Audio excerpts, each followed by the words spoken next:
Welcome to episode 86 of the So Video Games Podcast, where we talk about any game at all, including new stuff, old stuff, and anything in between. If we are playing it, we will be talking about it. Today, we are recording on June 19th, 2018.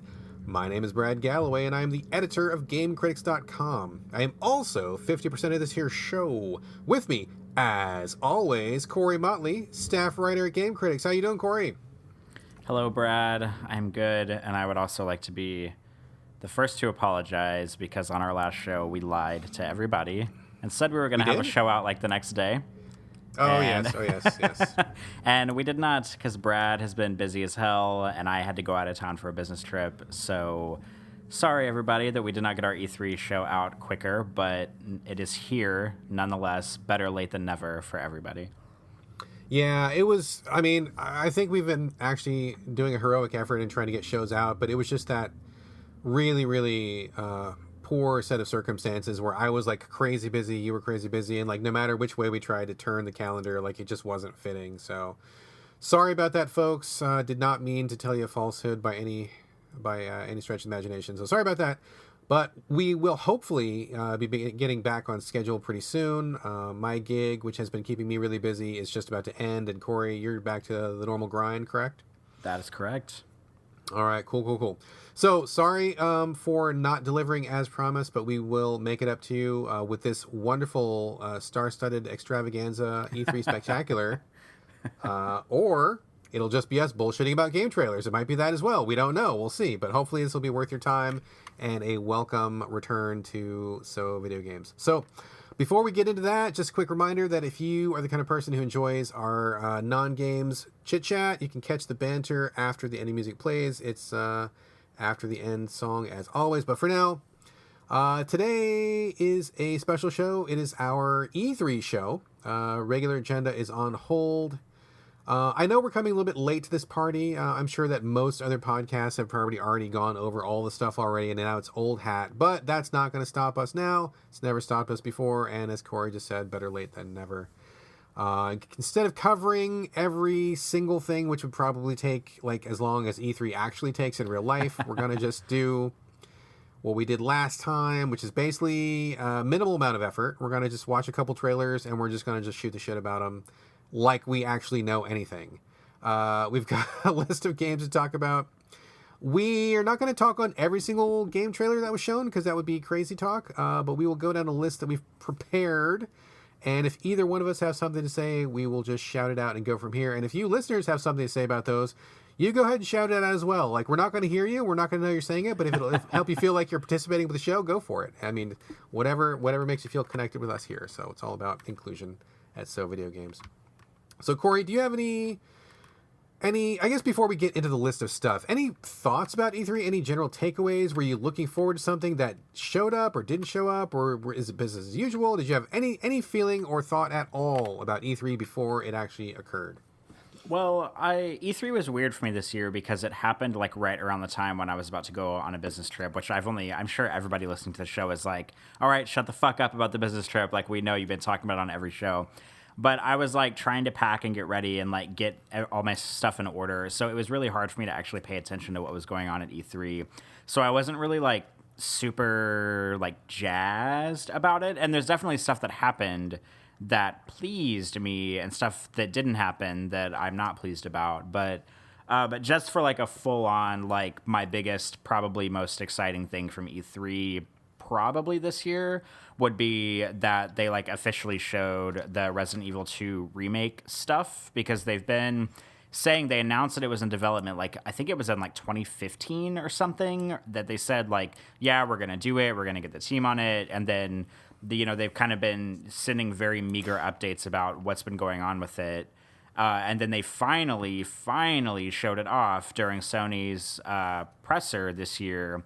And that is probably, I don't know if we should get the show started by being like, this is what I like the most, but that's probably the thing that I enjoyed the most about E3. I don't know if there's any like macro scale, like genre stuff that really like took me by surprise or anything. Cause like no new consoles were announced, like nothing like that. It was basically just like games. The biggest like news piece was probably the fact that Microsoft bought a bunch of studios because they're so starved for exclusives that they literally have to buy studios in order for them to make console exclusives for them. But we can talk about that later.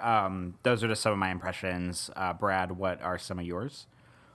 Well, kind of like you, this actually fell on a really strange time for me because this was probably the busiest I was going to be all year. And I know I mentioned it earlier a couple shows ago, but like I usually keep pretty close tabs on E3 as well as, game news around year round. But I just was so busy. I almost didn't even realize E3 was even coming until a couple days beforehand. And I'm like, oh shit, it's like right now. And I don't know anything at all. I didn't have any expectations. I didn't have anything I was looking for.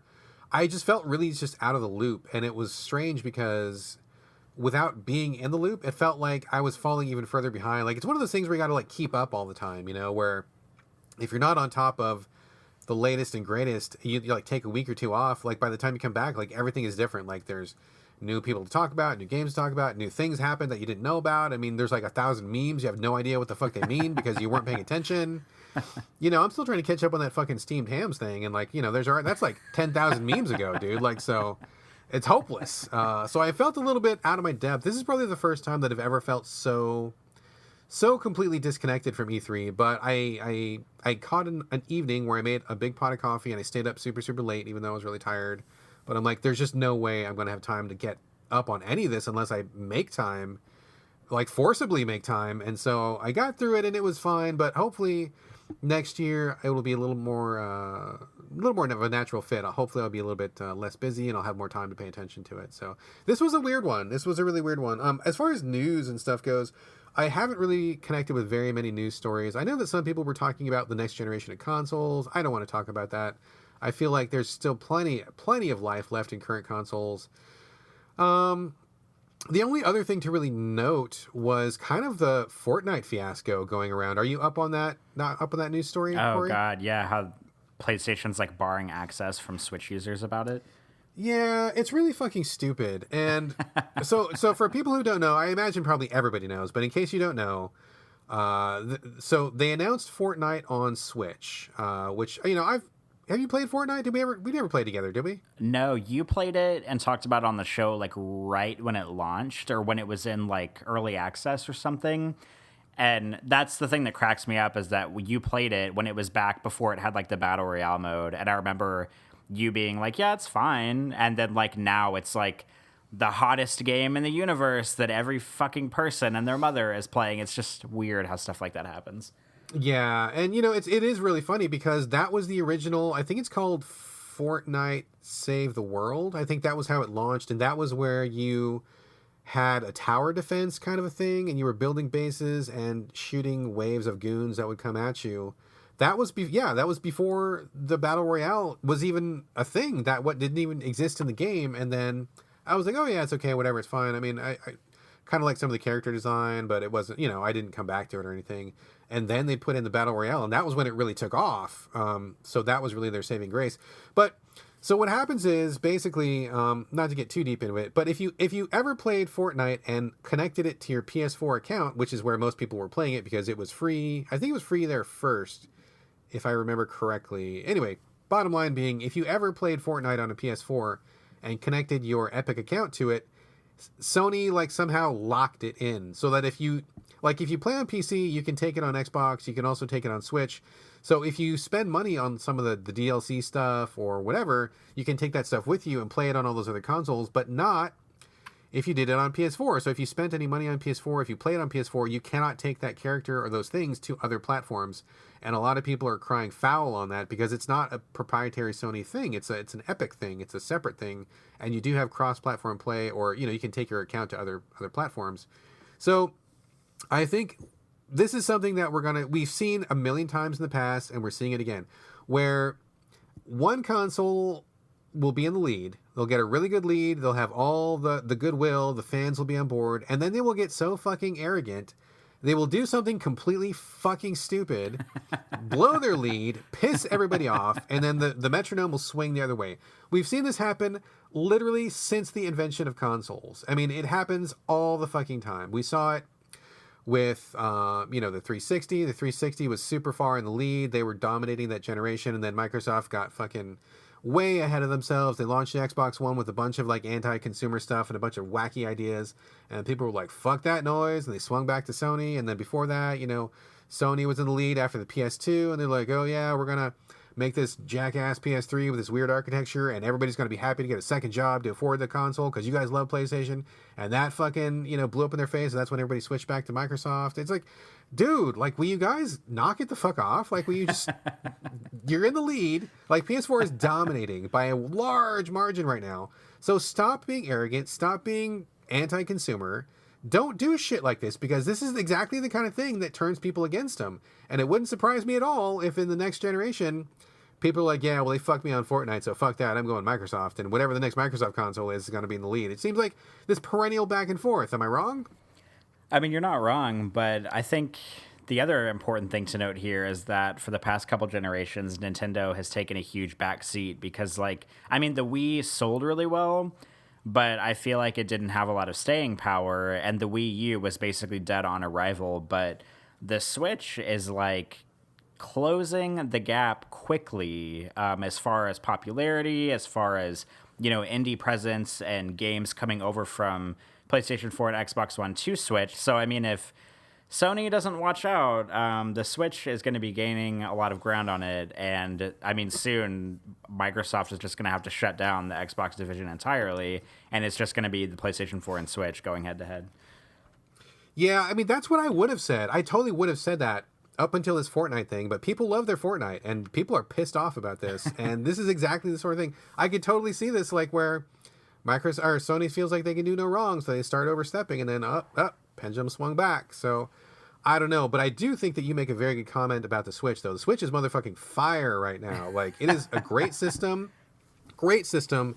I love the Switch. It's great. I was not on board with Nintendo for the last couple generations. I mean, I have all the consoles, played the games, but it just did not click with me. But I love the new console.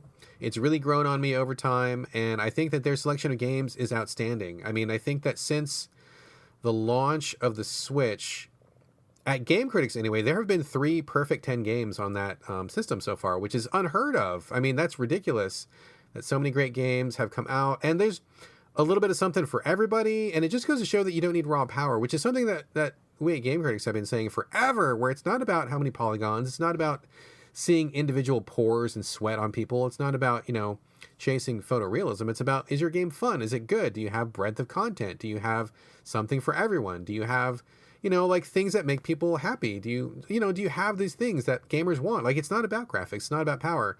And this is a perfect example where Nintendo finally got their act together, finally got their head straight, and they're finally putting out a console that has games and that comes in a format that people want. It is, the weakest of the available consoles, but it does not matter because people are loving it, and myself included. So I think that you are right that the Switch is rapidly gaining ground. I don't think that they see themselves as necessarily a direct opponent to those two, but boy, they are carving out a big chunk of the market right now. So good on them, I guess, for turning things around after the Wii U, which was, like you said, clusterfuck. But okay, so anyway, Sony bad for the Fortnite thing. Other than that, I didn't really pick up on any big news stories. You want to just go ahead and jump into talking about the trailers? Sure. Okay, so I kind of skimmed the different conferences, and I was asking people what they thought was good, and I kind of made a little list here of stuff to talk about. We're just going to read through them one by one, and then we'll just talk about this, and I think that that's going to be a show for us today. That'll be our E3 coverage. So let's just get started. These are in no particular order. Let's start with Anthem, which is probably one of the biggest games that was shown this year. This is the one coming from BioWare, but it's also, what is it, Electronic Arts, right? That's right, isn't it? I think so, yeah. Yeah, I think so. This is, I mean, I guess I'm not exactly sure how to describe it. It's not what people expected from BioWare. I mean, I think, they're known for having the choice-heavy RPGs. This seems more like a third-person, squad-based, games as service, sort of a Destiny kind of a thing, where you apparently get to build and customize your own mech suit, and then you can take it out and play with your friends in some kind of a hostile environment. You can fly around. It looks like Iron Man the game, basically, where you just fly around. You have lasers and missiles, and you shoot whatever is out there, and you upgrade and build stuff. So that's kind of what they showed. Corey, I have thoughts, but what are your thoughts on Anthem? I think it looks really good. I had been reading sort of just through my Twitter feed about a lot of people comparing it to to Destiny whenever it was first revealed, like, I don't know, however many months ago. But I had read that, or had been seeing, I guess, people saying that whenever they had played it at E3 that it didn't really feel like Destiny at all, which makes me happy because, like, I don't mind Destiny, but, like, it's kind of a games as service game, and it's also a game that, like, once I've played like the campaign or whatever you want to call the campaign, I'm kind of like over and done with it. I don't really care about playing it beyond that. So the fact that people are reporting from E3 that it doesn't play similarly to Destiny makes me happy, because Anthem is more about like being airborne and like flying, and I'm really hoping that it'll be similar to kind of maybe like Zone of the Enders in that respect, where you're kind of like always in the air. Maybe it's quicker. You have a lot of options on how you want to attack. I think it looks really good. I don't know if it's going to be like a day one purchase for me or anything, but I mean, hopefully, like, because I mean, I don't think it's any surprise that, or like top secret news that Mass Effect Andromeda, they had like BioWare's like least good or least experienced team working on that. So surely if like all of the good teams that worked on the first 3 Mass Effects are kind of like back together and putting, all their work into Anthem, that they can't produce a bad game here. Yes, agreed. So I guess I don't quite know what to think. I think that just visually, I think it looks pretty awesome. I'm into mech suits, I'm into flying, I'm into like playing games with your friends cooperatively in something like this. I'm down with all that, but I am puzzled as to why it's BioWare, because this seems like so far outside of their wheelhouse. I mean, not to say that they can't make other kinds of games. I mean, certainly developers don't have to make one kind of game and that's it. But I mean, this seems pretty far away from anything that they've done before, and that might be okay on its own, but with the inclusion, number one, with the giant colossal failure of Mass Effect Andromeda, which was garbage, and then with the inclusion of EA, who I just, I shudder to think how they're going to try to monetize this thing. I have a little bit of pause. I'm not ready to sign on yet, but it does look pretty cool. The mech suits look cool.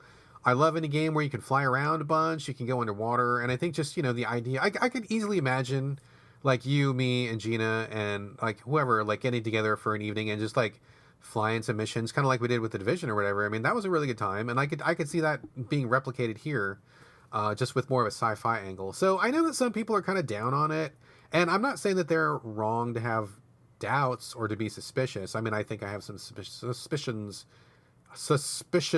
if I could say that also. But it looks, I mean, just like on the surface of it, it does look pretty dope. I think it looks pretty good.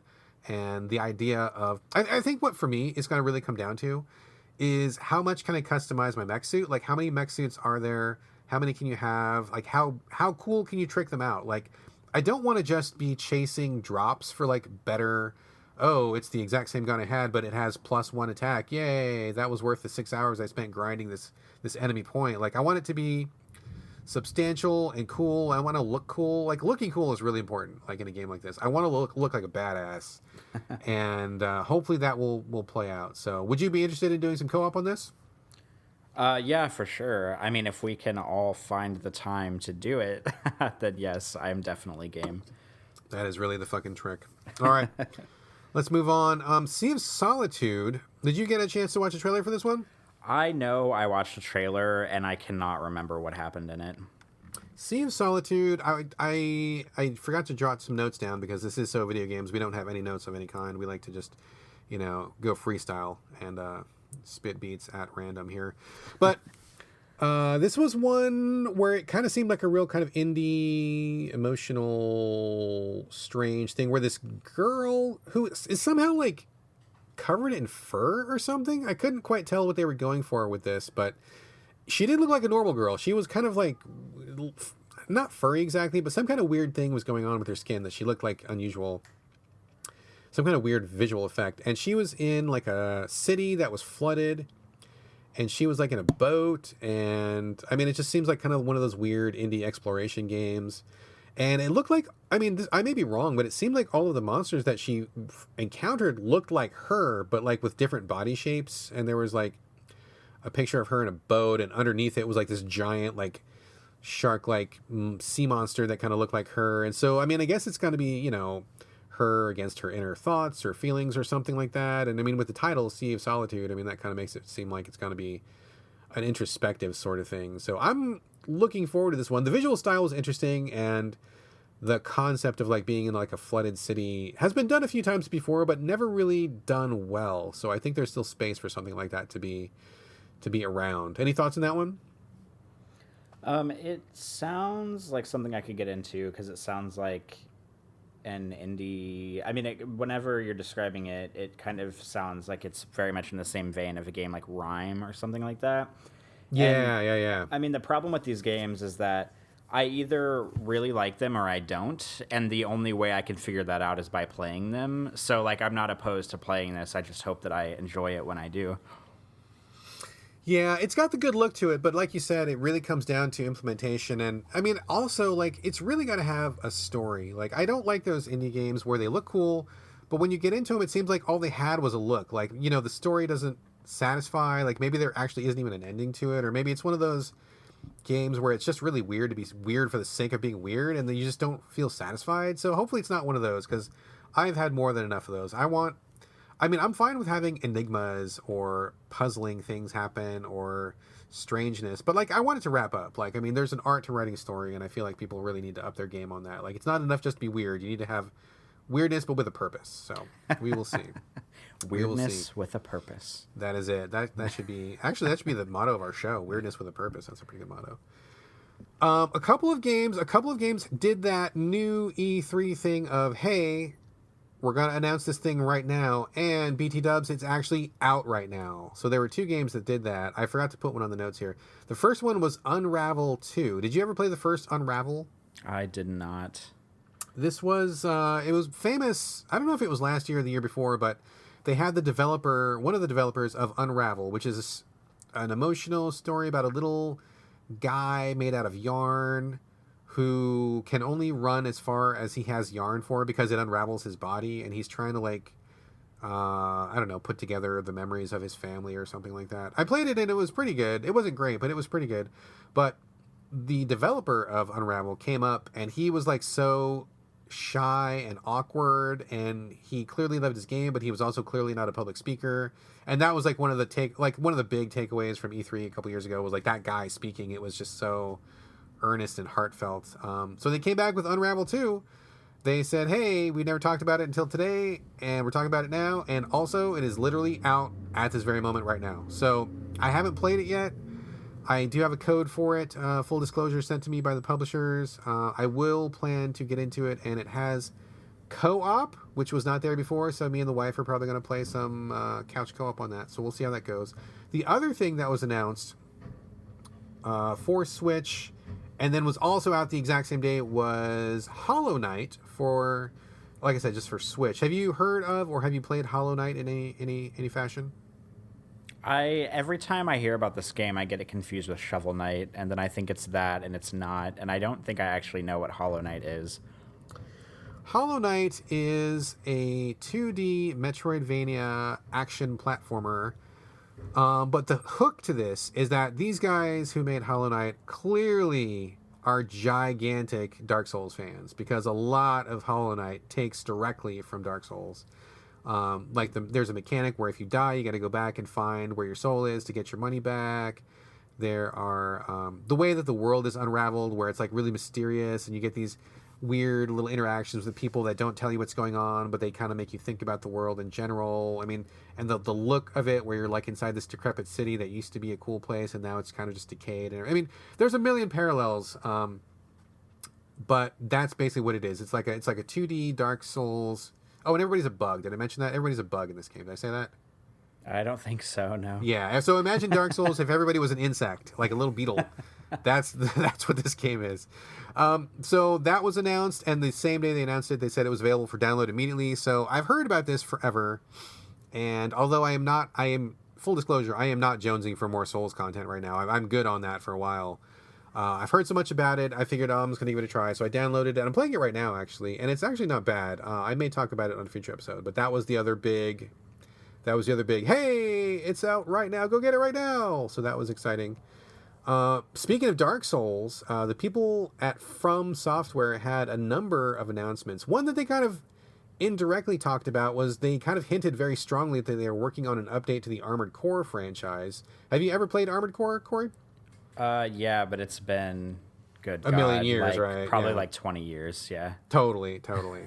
Armored Core is the mech franchise that From did before Souls, where you could take like a million jillion different pieces of a mech suit, like, the arms, the legs, the chest, the head, the radar, the backpack, the guns, and you could put it all together whatever way you wanted, and there was a whole bunch of different missions you could go on. And like the fun of that game was putting your robot together, looking for like the ultimate build, or maybe making a couple different builds depending on the mission.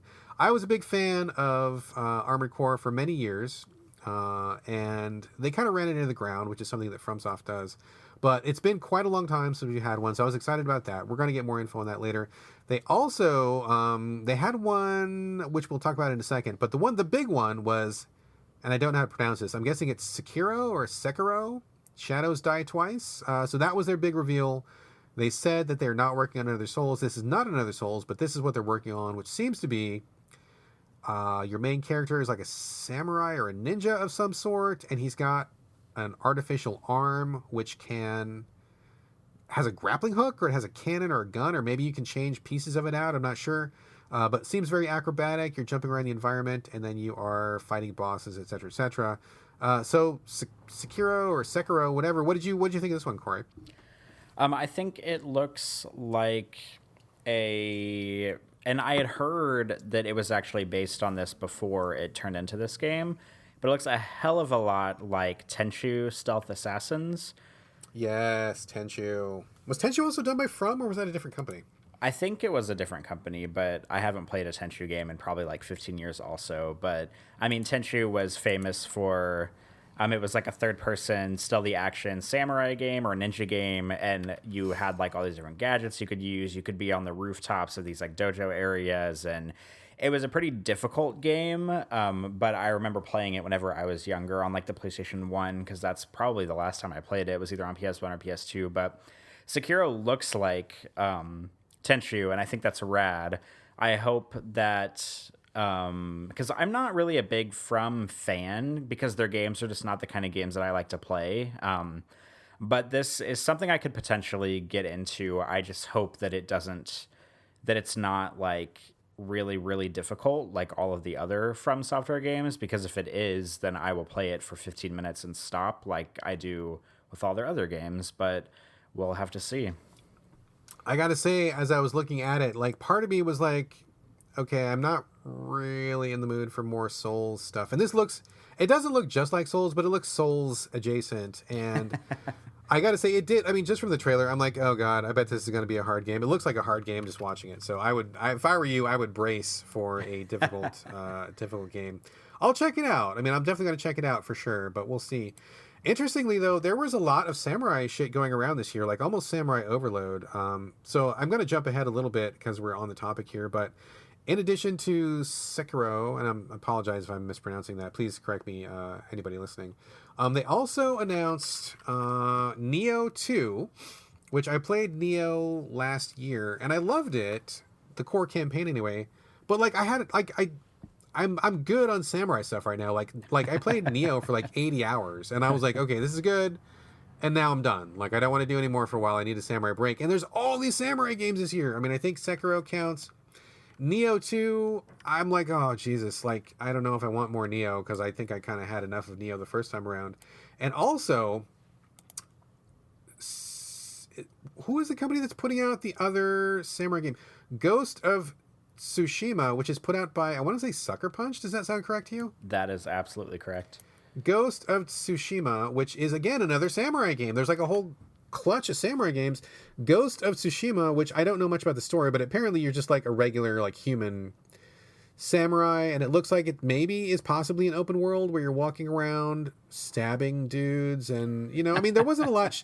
It was a cool trailer because graphically it was very very beautiful.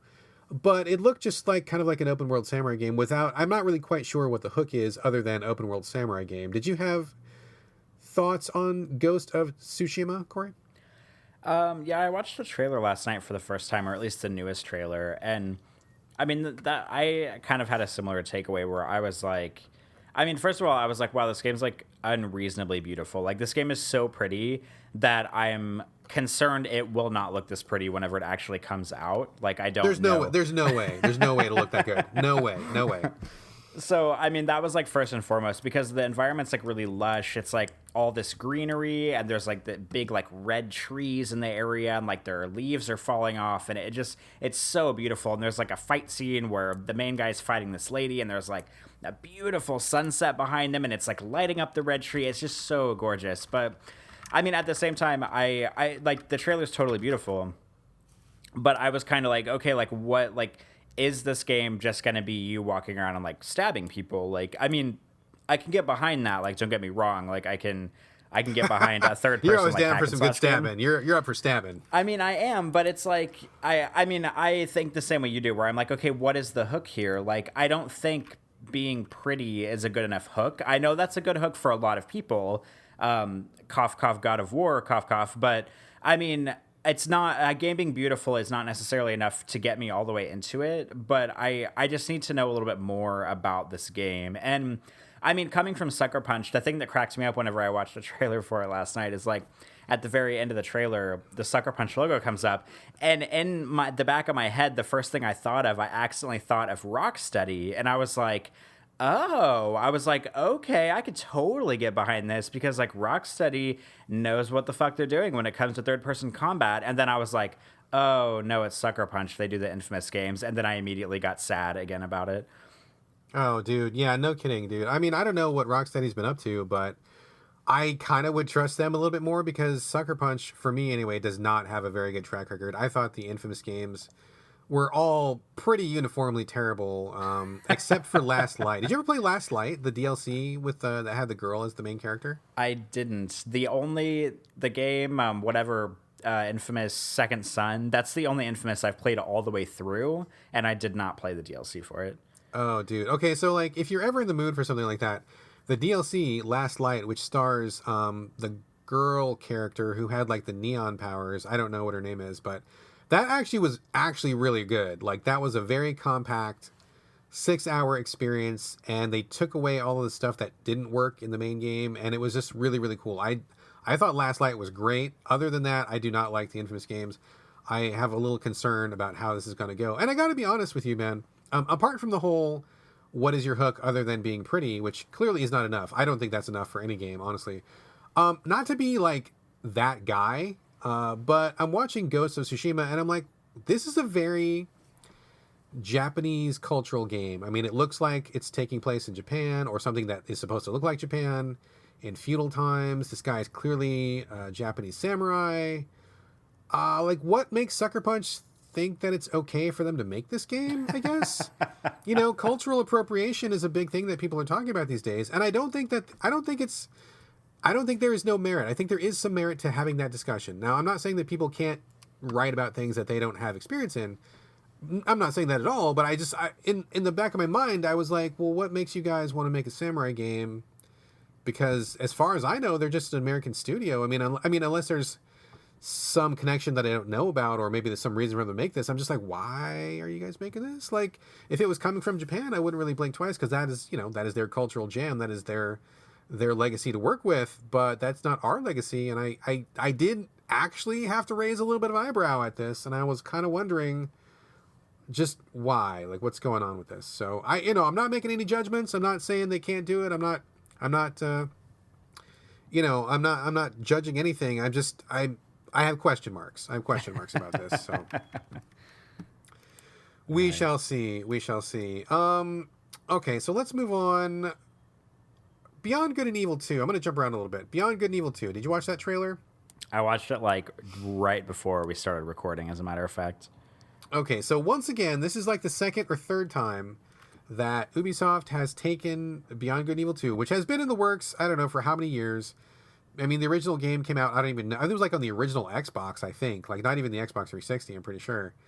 And heavily anticipated, and people weren't even sure it was ever going to happen, but now it's apparently happening in some form.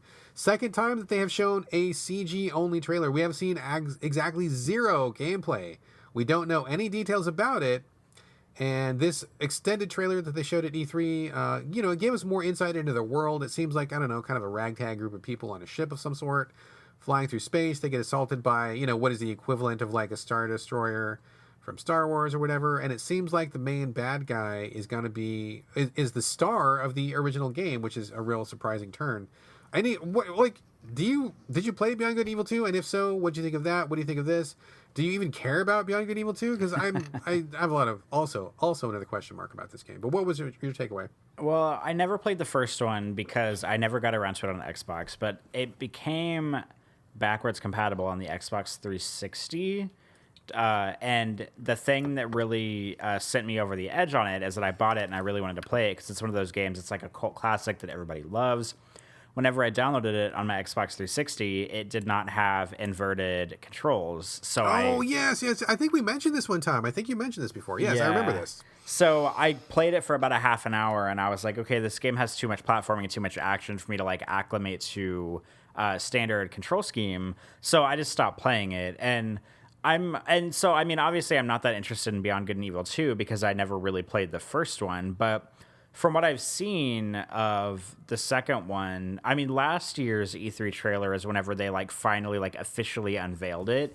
And that E3 trailer was embarrassing. And this one, I mean, we talked about it last year, and this one was definitely better. It was tonally more consistent. It was kind of had a better world and a better attitude about it, because last year's trailer, it was trying to be edgy for edgy's sake. And this one, it was just a pretty straightforward CGI trailer. But I'm not that interested in it because I don't know. I mean, I'm just not interested. I didn't play the first one. This one seems to be having space combat. I think they showed a little bit of the gameplay during the conference after the trailer, and it's just not something that I'm interested in. So I don't know what else to say. Yeah, that's about where I'm at. I mean, I played Beyond Good and Evil, the first one, and I thought it was genuinely a good game. But I mean, that was years and years ago, and I don't necessarily have a strong attachment to it. Man, I enjoyed it at the time, but it's not I wouldn't say that I'm a huge fanboy of it, or it's not like I was waiting this whole time for it to come back. I mean, I'm happy to see that there might be something else coming, but at the same time, it's just knock it off. If you got something to show it. Otherwise, don't waste my time with just purely cinematic trailers. And there's also, I don't know if you caught wind of this, but there's some kind of weird bullshit thing going on where they were asking people to submit art or something like that. They were kind of trying to crowdsource some art or some assets that were going to go in the game. And they're like, oh, if we use your assets, we'll pay you. And if not, it's some kind of a contest. And everybody, let's get your inclusion in this game. And I'm like, wait a minute, what is going on with this? This sounds ridiculous. Why? I mean, if it's a one little teeny tiny little contest for publicity, that's fine. But what they were describing sounded more like we need assets and we can't afford to pay for them or something like that. So I don't know. This whole thing just kind of smells a little bit to me. I mean, hopefully it'll be fine, but I just am I wish you would stop teasing it and just show me something concrete. So whatever. I mean, I'm open to it, but I'm not super, I'm not holding my breath on anything for it. Let's talk about, let's talk about Devil May Cry 5, because this is not DMC 2. I was a huge fan of DMC. Did you also like DMC? Yeah, I loved DMC. Okay, good. You are a smart man, because DMC was great. I love DMC. For my money, that was the best out of the entire series. Would you agree with that? I would agree with that. Yeah, I thought DMC was amazing, and that was done by Ninja Theory. They are no longer working on the series. That has reverted back to Capcom, I believe. I think that's who's working on it. I believe that's correct. I think so, yeah. I don't know if they have a partner or whatever, but they announced Devil May Cry 5, which has nothing to do with DMC, which made me really sad. It seems to be a continuation of the main Devil May Cry series. Anybody's even following that fucking storyline. There's even a storyline there to follow. They showed a trailer, which I don't know how you felt about it. I felt like it was incredibly cringeworthy. I thought it was so embarrassing and off point, and just really, I was watching it with my family and I'm like, oh God, this is the kind of thing that whenever somebody has a really bad impression of gamers and they think gamers are weird nerd losers and they are, you know, dysfunctional people. Like, that is what this trailer made me think of. Like, this was like all that nerdy, bro-y shit with like just really poor sense of humor and just really like in poor taste and like nothing. I mean, not only did I not get excited for this game, it actually actively turned me off of this game. Like, I was just, I wanted to be away from this game. So, what was your take on this this trailer they showed, Corey? I actually, I mean, I wasn't like in love with the trailer or anything, but the thought of a new Devil May Cry makes me kind of happy because the weird thing is, like, you're right, this is supposed to be a continuation of Devil May Cry 4, which came out, I don't know, like 10 years ago. So, like, you're right, like, who fucking cares? But the funny thing is that this trailer heavily features Nero, who was one of the playable characters in Devil May Cry 4. That was the first game he was in. And I don't know about you, but Nero looks a hell of a lot like Dante from DMC and Devil May Cry 5. So They're feel fucking like twins, dude. They are twins. Like, but it's weird yeah. because it's like the character design. Like, he looks like he has like the short hair, because in 4 he had long white hair, and in this one he has short hair, and he looks similar to the DMC Dante. So I'm like, okay, is Capcom trying to like have their cake and eat it too here? Like, they're saying, oh, we're not letting Ninja Theory do another Devil May Cry or another DMC, but we're going to make the character kind of look like the DMC Dante. So that way, like, I don't know, maybe you can kind of maybe be fooled into thinking that this is being made by Ninja Theory. So I think that's kind of an interesting thing. They also introduced this, like, female character who, like, looks... God. She looks... she looks like...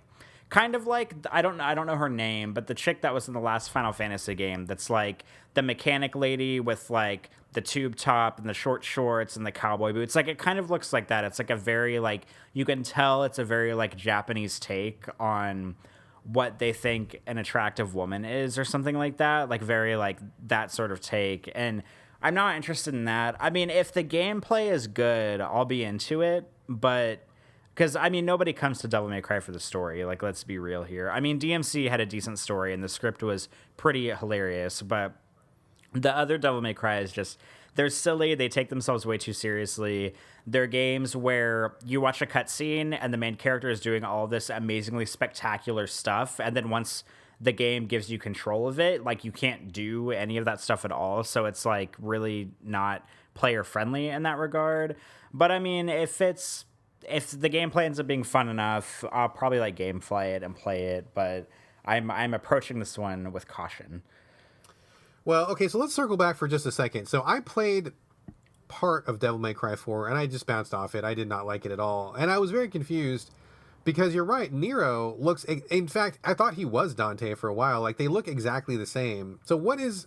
do you know what the deal is? Why do they look so similar? Is one of them a clone of the other, or what the fuck is going on with that? Do you know? I think and I didn't finish Devil May Cry 4, but I think in Devil May Cry 4, it does kind of like the dual campaign thing where you play as like a campaign as Nero, and then once you finish it, you like play as Dante, and you kind of like go back through the campaign.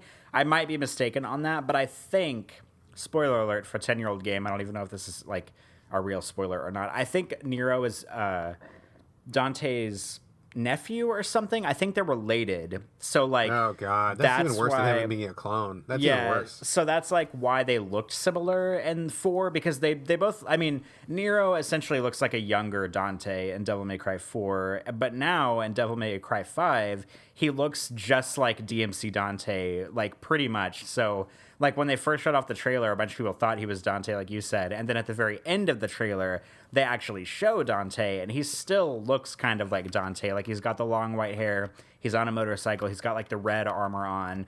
So it is interesting that they took a lot of like visual cues from DMC, considering Capcom seems to have like shunned that game, even though it was the best in the series, to sort of like redesign Nero in it. I just you know, if you had to ask me, like, what is my favorite publisher out of everybody, there's a very strong chance that I would pick Capcom, because I really do love, like, a lot of their games, and a lot of their games are my favorites. But I have never clicked with Devil May Cry as a series. DMC was the best it ever got for me. And when they brought out Devil May Cry 5, I was like, this looks like shit. Like, it just looks like shit. I just don't... None of it looks good. None of it was on point for me. I'm not interested in this at all. And it was... really in poor taste, like a lot of it. I just felt like, where's the artistry? Where's the style? Like, this just seems really just cringeworthy. So fucking cringeworthy. So, all right, we're going to move on. Let's talk about... Well, let's talk about one of the big ones. Let's talk about one that I know that you were very excited to talk about, and you mentioned already, the Resident Evil 2 remake. I guess you probably know more about this than I do. I'm going to let you take the lead. So why don't you tell us what it's about and then just launch into your thoughts on the Resident 2 remake. Go for it. Okay, so Resident Evil 2, which came out, I think it was in like 98, is one of my favorite survival horror games of all time. I think I maybe have mentioned this on the show once before, but I actually owned Resident Evil 2 before I owned a PlayStation 1. And I'm going to like make it sound like it was a big deal, but really there was only like an hour difference between buying one and buying the other. But that's how excited I was about playing that game. And it's one of my favorite survival horror games of all time. I think it's brilliant. It basically kind of did a good sequel thing, sort of like how Assassin's Creed 2 did, where it like built upon every successful thing that the first Resident Evil did and like made it even better and even more interesting. And the Resident Evil remake that came out on GameCube that got redone, I don't know, a few years ago for all the current consoles. That is one of the best remakes I have ever played. That is also one of my favorite survival horror games of all time. It's absolutely brilliant. And basically, that's sort of what they're doing with Resident Evil 2. They're redesigning it. It's not like a port or not like an HD re-release or some bullshit like that. They're essentially redesigning the entire game from the bottom up, but with allegedly it has an over-the-shoulder camera this time, so it's going to control very similarly to Resident Evil 4. It looks like, according to all the evidence that's out so far, that it's actually going to be like a slower paced survival horror game. There's going to be a lot of puzzles in it. It's not going to be like Resident Evil 6 and 7, or Resident Evil 6 and 5, I mean, where it's like you running and gunning and punching through zombies and kicking them and suplexing them and all this stupid bullshit. Like, it's actually like slow paced, probably going to be a lot of ammo conservation, probably going to have to be smart about where you aim your gun to disable zombies and stuff like that, and not about running and gunning. And I mean, basically, whenever they showed off the trailer, they had two different trailers for it. It looks pretty much like everything I expected it to be, everything I wanted it to be. It's just like totally redesigned, looks beautiful. Apparently they're going to be like adding like a few little areas here and there and like mixing things up just a tiny bit in the police station, because the police station is where you spend most of the game, much like how they did with the mansion and the Resident Evil remake. They like added a few new rooms and a few new hallways, so the base game was similar, but there was like just enough thrown in to like keep you on your toes if you were familiar with the old game. So I mean, I'm just really excited for this. I'm like honestly like kind of fully expecting this to be my game of the year next year already, because like it looks fantastic. It's a remake of one of my favorite games. The team that's working on it, like I know I can trust them to make brilliant remakes. They've done it before. Hopefully they'll do it again. And I'm just really, really pumped about this. Right on, right on. I know people were excited for this. There was a very, very strong response. This was a lot of people's game of the show, which is very cool. I played Resident Evil 2 back in the day, and I enjoyed it quite a bit. It was one of my favorite Resident Evil games, very much so. I liked the cast of characters. I liked... this is one that had like Mr. X in it, wasn't it? Is that the one? Yep. Yeah, I liked Mr. X a lot. I thought that was very cool. The multiple scenarios, and this is also one of the few games where I actually went back and did like everything in the game. Like I went back, completed both campaigns and everything, got the best ratings, went back, and there was an extra campaign where you play as one of the Umbrella agents called Hunk, and I did his scenario, finished that. After you did the Hunk scenario, you unlocked the Tofu scenario, where you play as a stick of tofu with a knife. Went back, unlocked that, finished that, totally finished it. So I did everything in that game. Really enjoyed it quite a bit. But as we've said so many times on the show, I have kind of lost my taste for horror games. I just get too scared, and I don't enjoy like the tense fear anymore. Like it doesn't hit me in the right way anymore, and I don't know that I'll be playing this just because in general I don't play scary games anymore, but I am really excited to check it out. And I don't know, I mean, I feel like I'm kind of missing out, but at the same time, like, I know, like, I don't enjoy breaking into a cold sweat when I'm playing games at 11 o'clock and I'm by myself in my room. Like, it's just not fun anymore. So I don't know. We'll see. I'm very glad they brought it back, and I'm looking forward to hearing your take, certainly. But it seems like this is going to be, unless they fuck it up, this is going to be a pretty big win for Capcom. So I'm excited for them. So cool. Let's see what else we got to talk about.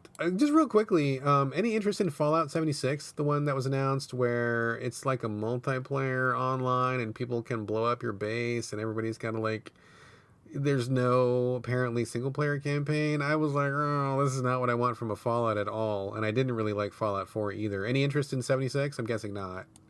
Not really. I've heard rumors that it's possible to play through the game by yourself if you want to, but I'm not sure that I can trust that take. But I'm not interested in this like at all. It'll be interesting to see what the like review sphere says when it comes out, because it's like one of the few games that actually had a release date tag to it whenever it debuted at E3. It'll be out in November, so I wish the game well, but I'm not that interested in it. Yeah, me neither. I really lost a lot of love for the series after my distaste for Fallout 4, and if it was PvE with friends, I might be more interested in it because my son is real big on Fallout. He loves Fallout a lot, so I could easily see him and I like building a base together and killing mutants together. Like, that could be a thing that could happen for like family time. But if some asshole can just come along and blow up your base when you're, I don't know, just if they could just wreck what you've done like that, like, no, that's not gonna, I do not want any part of that. My son would be crushed. I'd be pissed off. We'd have to go back and kill whoever blew up our base, and then it would just be this giant cycle of violence that is just no good. Like, I don't want that from an online experience. So if it was co-op only, maybe, but PvE the way they're PvP the way they're describing or whatever they're describing, like, yeah, no thanks. So we'll wait and see on that one. I do want to give a shout out though to Rage 2. I played the first. Did you ever play the first Rage from id Software? I played some of it. Any thoughts on it? Nah, not much. I didn't like it at the time, but I also don't think I fully understood it at the time. I played it. I did not care for it at all. I bounced off it really quickly. Didn't really give a shit about it. And when they announced Rage 2, gave similar level of shits, which was basically 0, until I found out that Avalanche Software was working on it, because Avalanche, I actually do have a bit of respect for them. They do the Just Cause, and they also did Mad Max, which I thought was fantastic.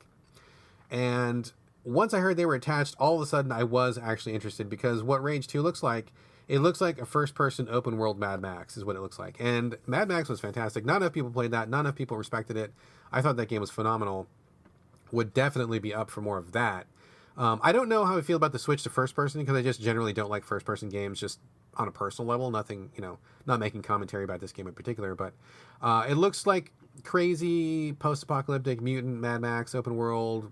Get a car, get a mech suit, get a bunch of guns. I mean, it looks just like kind of stupid screw-around fun. And knowing that Avalanche is attached really made me pay attention in a way that I absolutely would not have paid attention otherwise. So I don't know that this is going to be my thing exactly, but I am definitely willing to give it a shot. Did you, I forget, did you ever play Mad Max?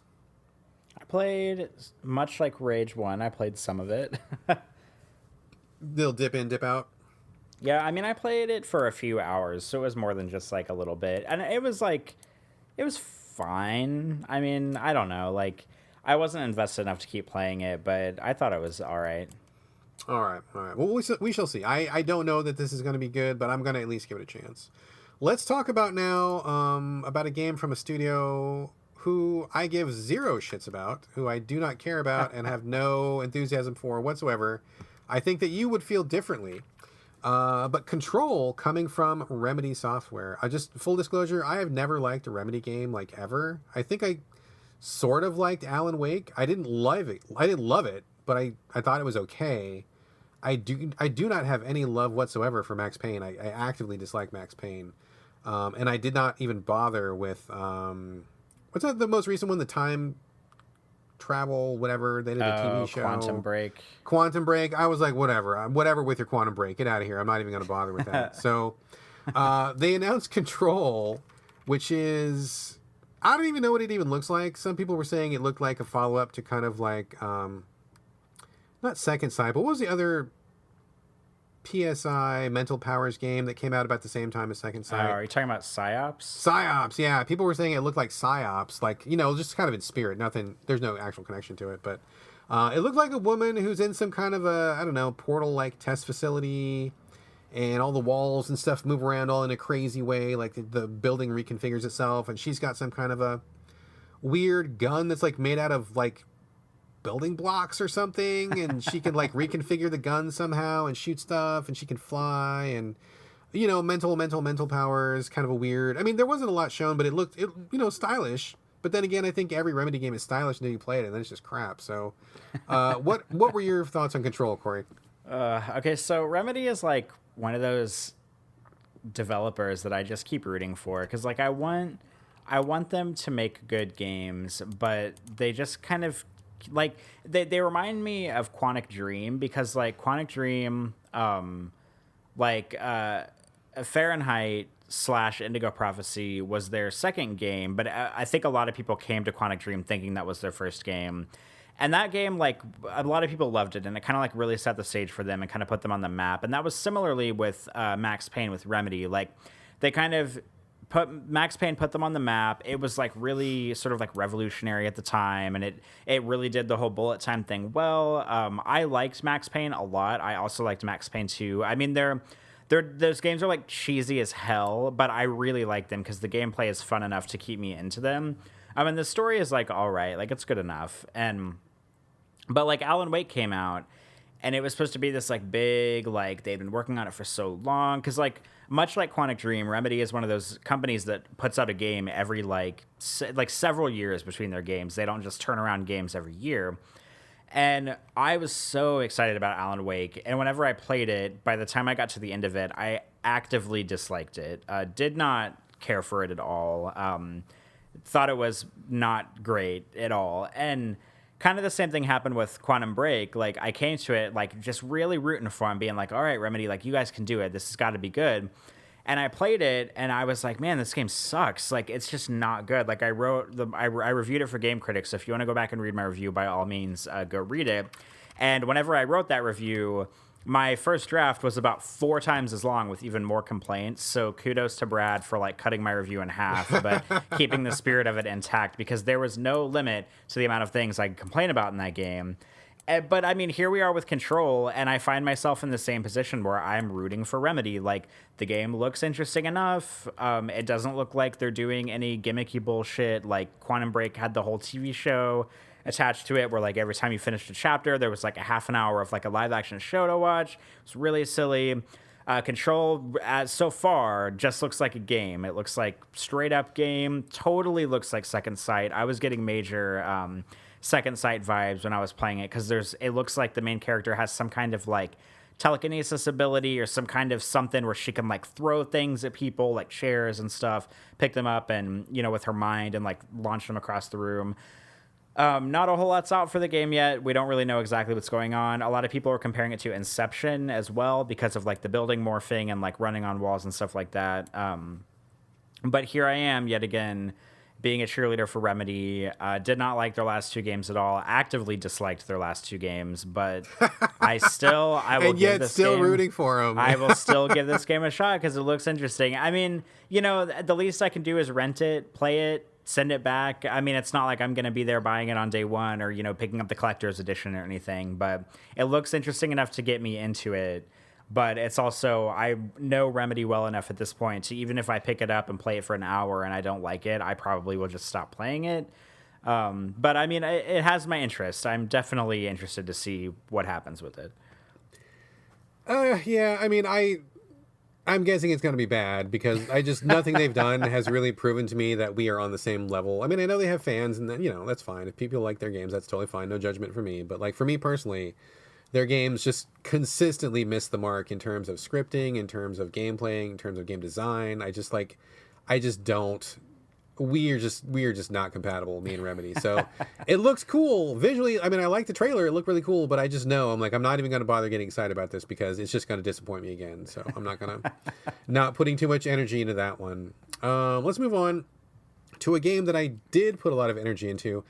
The first Dying Light came out a couple of years ago. I thought it was fantastic. Great experience. Really had a lot of fun with that. Open world, parkour, zombie game. I think I did basically everything in the game that you could do.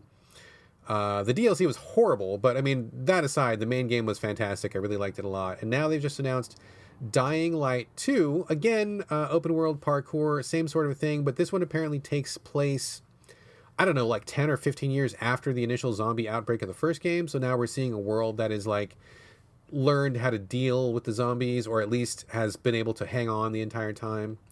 They talked about at E3 that there's going to be a lot more emphasis on story. One of the things that the game got knocked for last time was the story was just okay, but it was kind of slight, and you were really in it just for the parkour action. Like, you weren't really there for the story.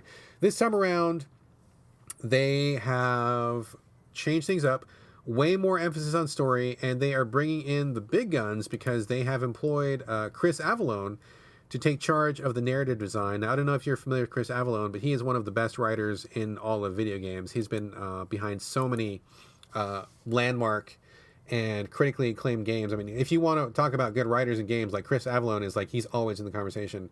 So when they mentioned that he was working on the storyline, I was like, holy shit, they must be really getting fucking serious about making this something that's worthwhile. So that's great news to me. I have great respect for Chris and his work, and I already liked the gameplay of Dying Light. So like the gameplay plus a better story sounds amazing to me. And they also detailed a couple of choices, like where the things that you do in the world will have a great impact. You know, for example, they gave was there's, you know, these two factions fighting for water. One are like rebels and one are like the police force. And depending on which one you sided with would have a great effect on like the people of the world and how the people would perceive you. So like apparently there's tons and tons and tons of those choices. And if it was anybody else, I would be a little bit more skeptical, but I do know the kind of work that Chris Avellone does, and he walks the talk. Like, he can back that up based on previous work. So if he brings a similar level of quality to Dying Light 2, that's going to be fucking amazing. I'm pretty fucking stoked for this. What did you think of Dying Light 2, Corey? Well, I only played the first Dying Light a little bit. It was one of those games where I rented it and I spent like a whole day playing it for like 5 hours straight. And then like the next time I picked it up, like a day or two later, I was like, you know, I just don't really feel like playing this anymore. And then I just like sent it back to GameFly. I'm not sure how I feel about the second one. I mean, I feel like at this point, if you're leading with like, oh, your choices have consequences, like that's such like a rote thing for games now that I'm really tired of hearing about. And it doesn't really look like a lot of the gameplay is changing. Like, it's still first person, a lot of parkour, a lot of zombie stuff going on. It's probably going to take some cues from like The Last of Us, maybe, because it's going to be you against zombies and also you against like human player, not like PvP, but I mean like humans in the environment. It looks slightly like Dishonored a little bit to me. The art style is kind of pushing me in like a very slight Dishonored direction, which you'd think would make me more interested, but I probably will just give this one a hard pass, if I'm being honest. Oh, yeah, I hear you. If you didn't really click with the first one, I don't imagine that just adding a storyline would be enough to grab you for the second one. But I mean, like I said, I love the first one, the main campaign anyway, and like the thought that a talented writer like Chris is on this has got me really excited. So I mean, the diverging storyline thing is kind of a bullet point for a lot of games these days, but he is a guy who actually like makes that happen in a big way. So just him announcing that he's working on it was like pretty huge to me. Like, that is enough for me to pay attention. So I'm psyched for that. And since you brought it up, The Last of Us Part 2, let's go ahead and talk about that now. Probably one of the biggest shows of the game, games of the show, whatever, you know what I mean. One of the biggest games of the show.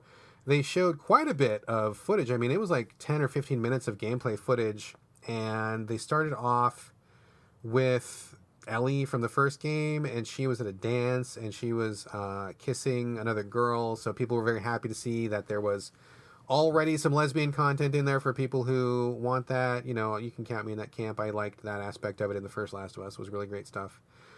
So that was a big statement to make with the trailer, with all the world's eyes on it. So they led with that. Then it went into gameplay where they showed some really brutal combat of Ellie killing some humans. We did not see any of the clicker fungus zombies from the first game. I'm sure they're in there somewhere, but for the trailer, we just saw her slaughtering a bunch of other humans, and oh my god, like, I mean, I am not a prude, like, I am not squeamish, but like looking at some of these animations and some of the stuff that was going on, I was like, wow, they spent a lot of time animating this guy's throat getting slit just perfectly. I hope no one was injured in the making of this game because that looked horrific. So I'm not quite sure how I feel about the super gore and violence. I mean, if it's done well, that's fine, but I guess it remains to be seen. But I mean, we don't really know much about it story-wise. I mean, Ellie's back, and they're, you know, clearly other humans, and, you know, Last of Us action. I don't know. I mean, what do you think, Corey? I mean, it looks. I don't know. Like, I'm not that hot on the first Last of Us, and this looks just like more of the Last of Us, but all of like the least interesting parts of the first Last of Us. So I'm just kind of like, yeah, like whatever. I mean, I'm over like this thing that Naughty Dog has going on where they have to like make like the most realistic like brutal violence that they can. It's just like it's boring. It's not interesting. Like I'm not interested in watching a guy hanging from a tree, watching another guy stab him in the stomach a bunch of times and then rip his guts out. Like that's not interesting. It's just like that was so gross when they did that though. I was horrified a little bit. I mean, like to me it's just like not even gross. It's just like boring. It's just like okay, so you can do violence. Like what else can you do? Like that's sort of the way I'm thinking about this. And I mean, people are already making predictions about the story. Like the girl that's at the dance with Ellie, she probably like dies in the first 10 minutes of the game, and then Ellie spends the rest of the game like going on a revenge quest to, you know, whatever, get back at whoever killed her or something like that. I mean, I'm not expecting the story of this game to be very deep. I know that I'm in the very low minority of people that think that the first game's story wasn't that great, because I think The Last of Us is incredibly overrated. But this is one of those games, kind of like God of War, where it's like, even if they put out a really like by the books mediocre game, like people are it's gonna get like 50 perfect 10s, you know, on Metacritic or something like that. Like that's just the way it's going to be, because people can't seem to look deeper than I don't know, like the animations and the graphics and the voice acting to really like assess the game properly, in my opinion. So that's just sort of like my prediction about what's going to happen with the game. I mean, I'm sure I'll play it. I don't know if I'll enjoy it, but it's one of those games where like I'll want to see what happens. But I'm not impressed by what Naughty Dog is doing. Like all they keep doing is showing trailers with like a lot of violence in them, and it's just not interesting to me. Like I don't care that you can render an arrow going through someone's shoulder. I don't care that you can render Ellie using a machete to cut some guy's neck. Like it's not interesting to me. Like violence for violence sake isn't interesting. And I'm just over them like hammering this idea over and over and over into our heads that it's like, ooh, this is a violent post-apocalyptic future. Like, ooh, it's like, I get it. Like we all get it. We all know what you're doing. And it's just boring to me at this point. Yeah, I mean, I know that we diverge on The Last of Us. I liked it a lot. You didn't like it so much, and that's totally fine. But I definitely agree with you that this angle they're taking to promote Last of Us 2, where they seem to be spending so much time on the hyperviolence of the game, which I'm, you know, like I said, if it's in context and done well, it's totally fine. But like, I don't want to see that in the trailers. I want to see more of what's going on. And I get that, you know, this game is probably going to be very heavily story based, and so it's hard to convey that in a trailer. But at the same time, show me more of what you're doing. Like, show me, you know, like, is there a human village? Is there, you know, what other things can you do? Like, I mean, it does look very similar to the first one. And I did like the first one, although I will say that I'm not sure that I wanted Ellie's story to continue. Kind of like in the same way that they did with, not they, I mean like they as in developers in general. Like with The Walking Dead, you know, I thought Clementine was an amazing character, and I didn't really want her story to continue. And I feel like that kind of lessened the impact of the first Walking Dead. I wonder if that's going to be the same thing here, where they're going to continue with Ellie. I mean, maybe it would be better to just continue with a whole brand new cast of characters and focus on another part of the world rather than continue that story. So I guess I'm concerned that they have a legit other story to tell, but I'll give them the benefit of the doubt because I liked the first Last of Us so much. But in general, I am not a Naughty Dog fan. That was like the one game they made that I really liked a lot. I don't like Uncharted, and I haven't liked their other stuff earlier. So we'll see. Question mark on that one as well.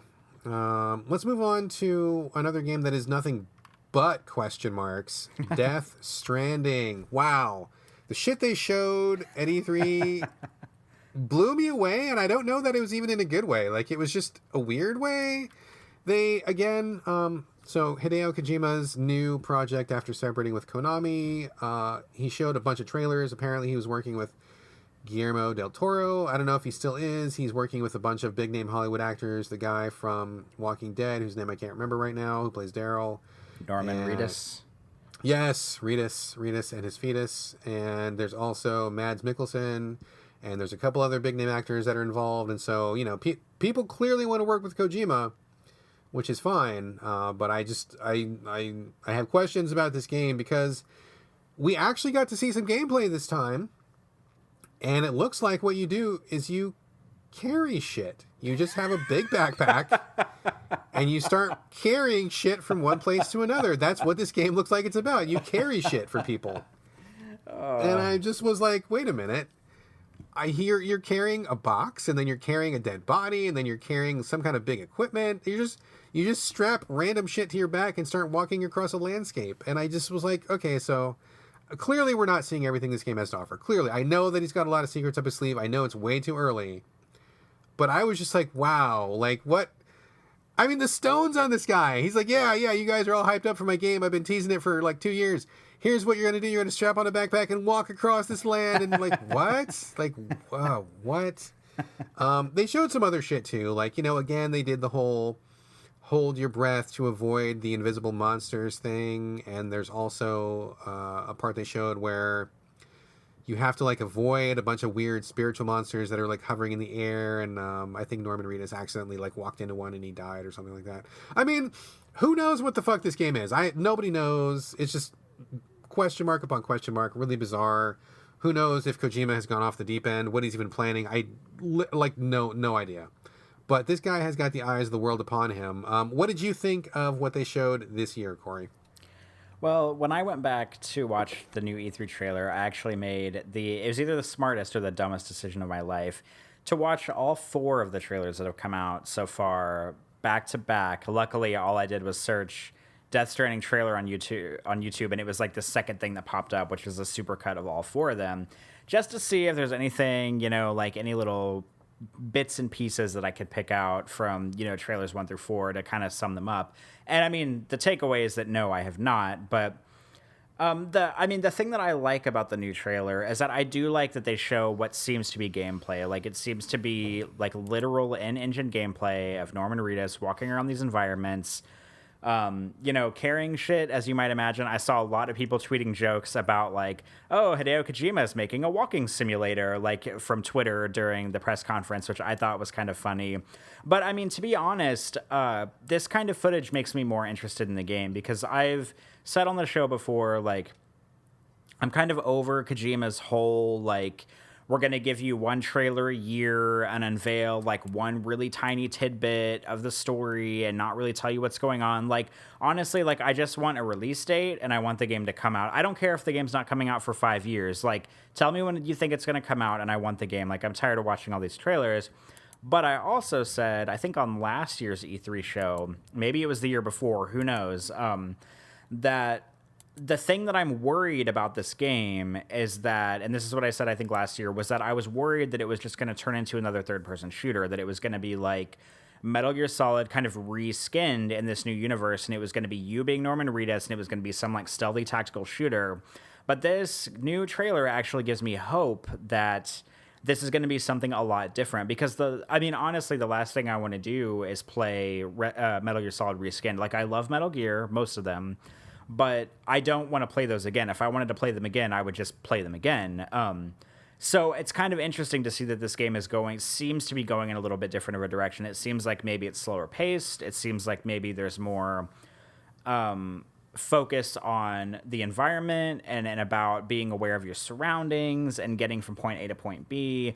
So, I mean, it does have my interest. I like that the trailer was not just Norman Reedus shooting a bunch of things, that it wasn't him sneaking around a bunch of enemies. I mean, who knows what else is going to be in store, because if Kojima put out a game and all you did was walk around environments with different backpacks, like, people would probably, well, one of two things would happen. People would either give it perfect 10 out of 10s, or people would pick up their pitchforks and they would riot and they would light, Kojima Productions on fire or whatever.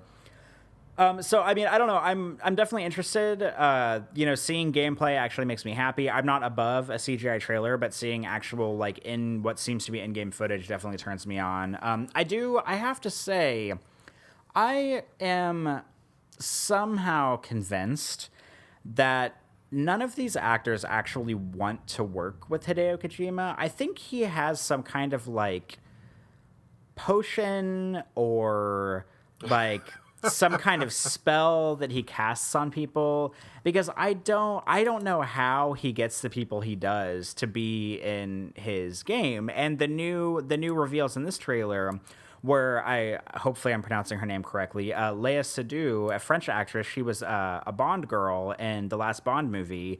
She's in it. That was kind of a big reveal. And also another big reveal was Lindsay Wagner, who was the Bionic Woman in the $6 million Man. Is that right? Yes, that's correct. Uh-huh.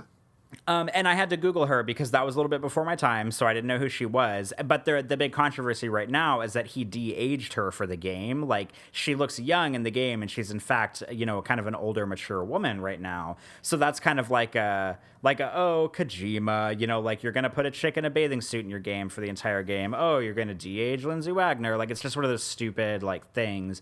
But that was kind of the big thing about this game, is that it's like they introduced two new actresses in.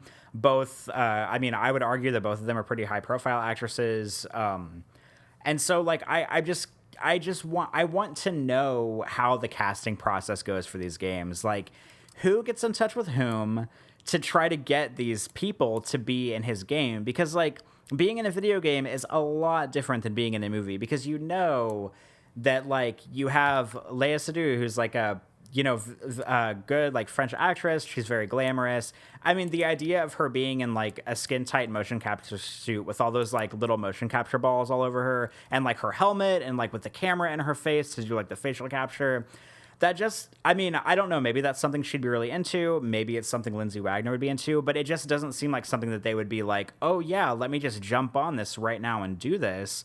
So it's just interesting to me, like, the people he gets to be in his games, and I want to know, like, what negotiations are going on behind the scenes to get these people in the games, because I'm convinced that he only does it so that way he can post pictures of himself hanging out with these actors and actresses on Twitter, so he can, like, be, like, a cool guy. And, like, Kojima doesn't need street cred. Like, he doesn't need people to think he's cool. Like, he's cool enough already.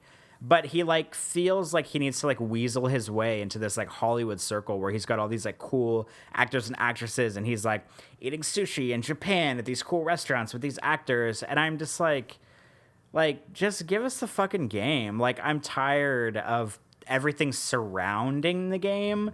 I just, like, want the game to be out, and I want to play it and judge it by its merits. I'm just tired of the stuff that he puts on that goes around the game, the whole presentation, all the trailers and everything. Like, I just want the game. That's it.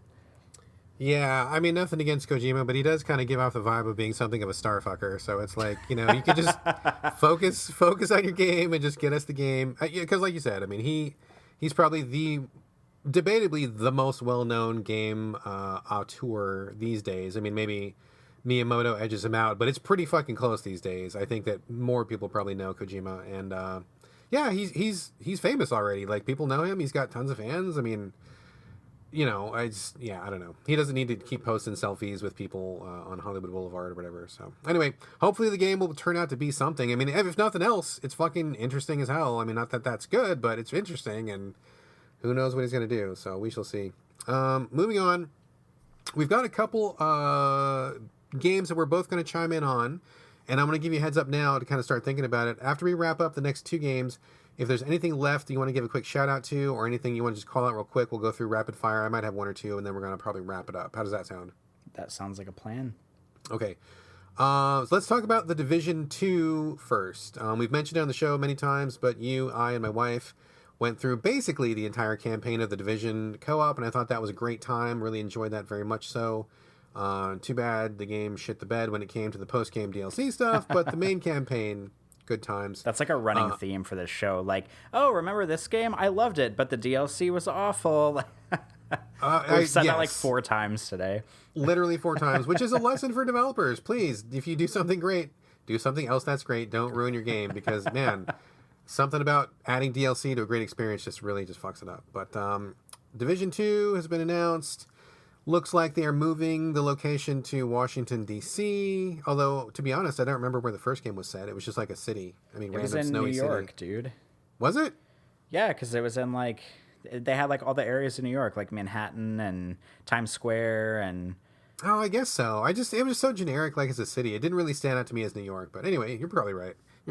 I'm definitely right, Brad. I'm not probably right. Because I remember Carlos Rodella talking about playing it because he used to live in New York, and he was talking about how, like, oh, that's right, he was able to, like, explore, like, the neighborhoods that were, like, by his apartment or something like that. Yes. You are correct. So, Washington, D.C., I mean, it looks basically just like The Division again, which is fine because I enjoyed it the first time before they ruined it. But, new abilities. They did one of those really cringeworthy things where they had a bunch of actors pretending to be gamers, where they were like really scripted dialogue, like, you flank right and I'll break left.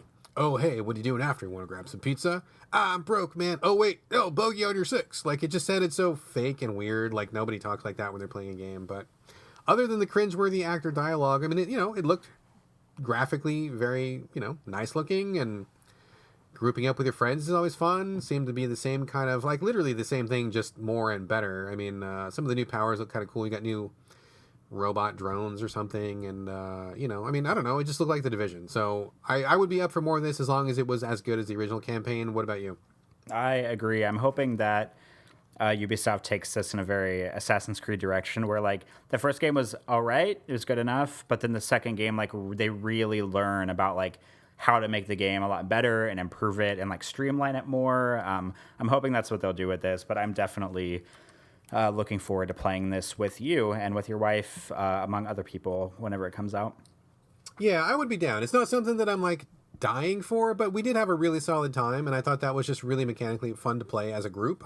It would have been really boring if it wasn't for you and my wife. Like, I don't think that I would have completed it solo, but, like, as a group experience, I thought it was really fun and worthwhile to play. So hopefully they can replicate that without fucking it up too much with loot boxes or having problems balancing difficulty or having PvP fuck it up. So we'll see. And then that brings us to probably one of the most significant reveals, although it has been revealed before. Cyberpunk 2077, put out by CD Projekt Red. They also, as most people probably know, put out Witcher 3, and for me, Witcher 3 was a pretty amazing experience. I know that you were not too high on it, but I mean, I think Witcher 3 was basically a masterpiece. The writing I found to be phenomenal. The world design was phenomenal. Quest design was phenomenal. I mean, everything about it I thought was just off the chain, just super, super good. I love that game very much. So I've been psyched for Cyberpunk 2077. I think having that Witcher level quality of stuff to do in a cyberpunk world would be great. And then they showed us a trailer which showed a lot of the world. I don't think we saw any gameplay. I know that there was gameplay being shown. I know that some journos saw gameplay that was like, I mean, almost like an hour from what I was hearing. I don't know if that's up on YouTube anywhere. I didn't see it, but it's possibly on YouTube. But some writers were writing about it, and they just, had nothing but good things to say about it, which is great. But one of the things that gave me pause, and then one of the things I didn't know up until E3, was that it's going to be first person, which I was like, oh man, what? Like, whoa, like Witcher 3, third person, you can see your character, like the way that you interact in the world was very cool. And I just was, I mean, I'm going to play it still. Like, I'm giving it the benefit of the doubt. I have trust that these guys know what they're doing, but at the same time, I was really bummed to hear that it was going to be in first person, because I just like I said earlier, I don't like those games in general. Personal preference.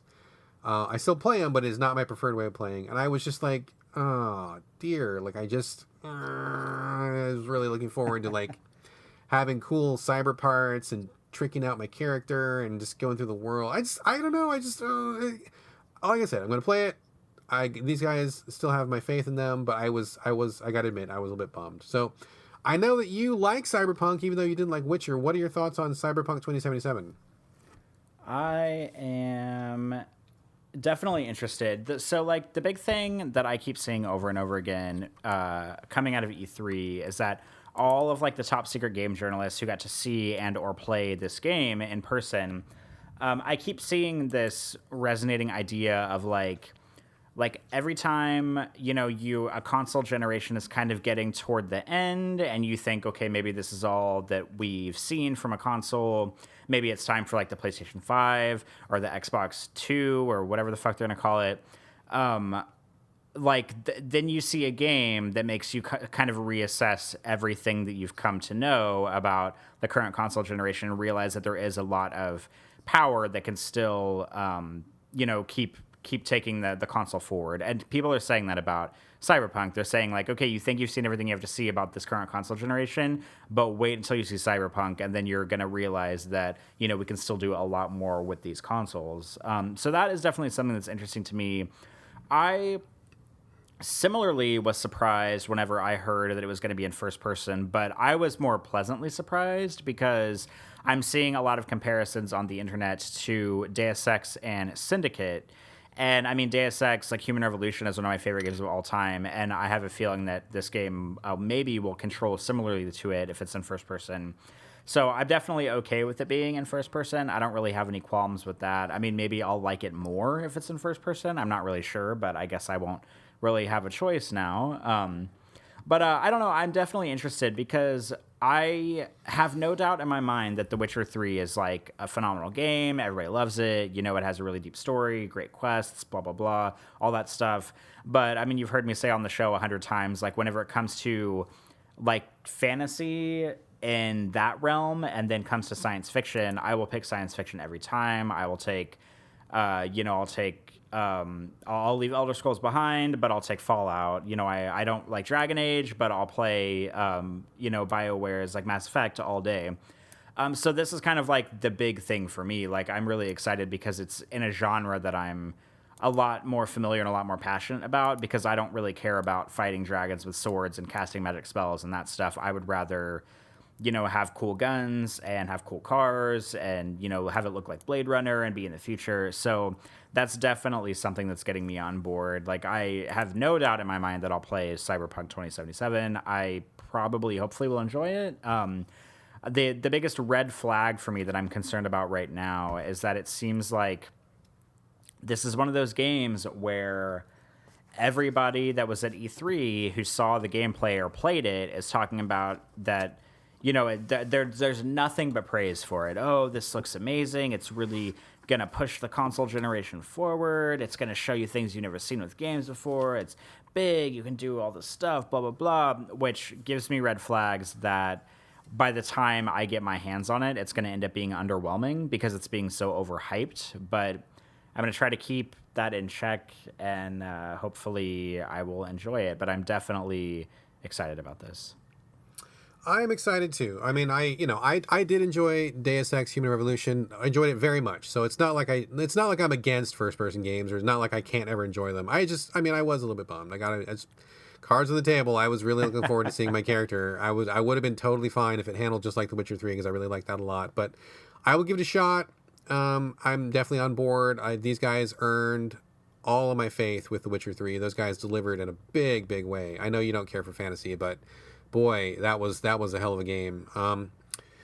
So yes, on board, and we'll see how that goes out. So that brings us to the end of the big ones that we wanted to specifically call out. We do have some left on the list now of the games that we haven't mentioned yet. Is there anything that you want to talk about? Any shout outs, quick mention, anything that is not on the list, anything at all before we wrap up E3?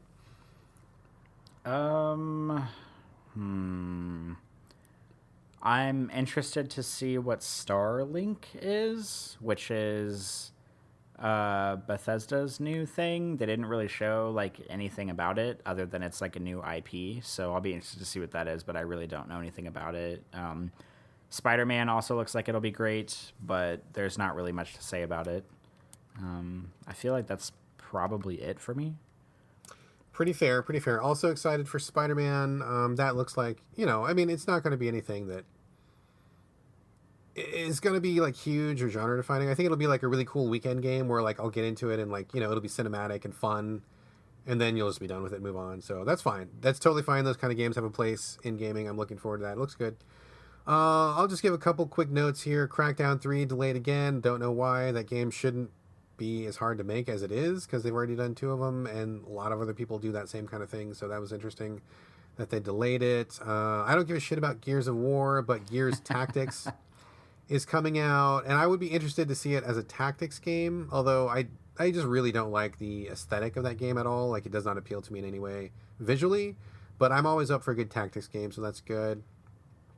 Tunic is a game that looks like a 3D isometric, sort of a Zelda-like experience, but you play as a cute little cartoon fox.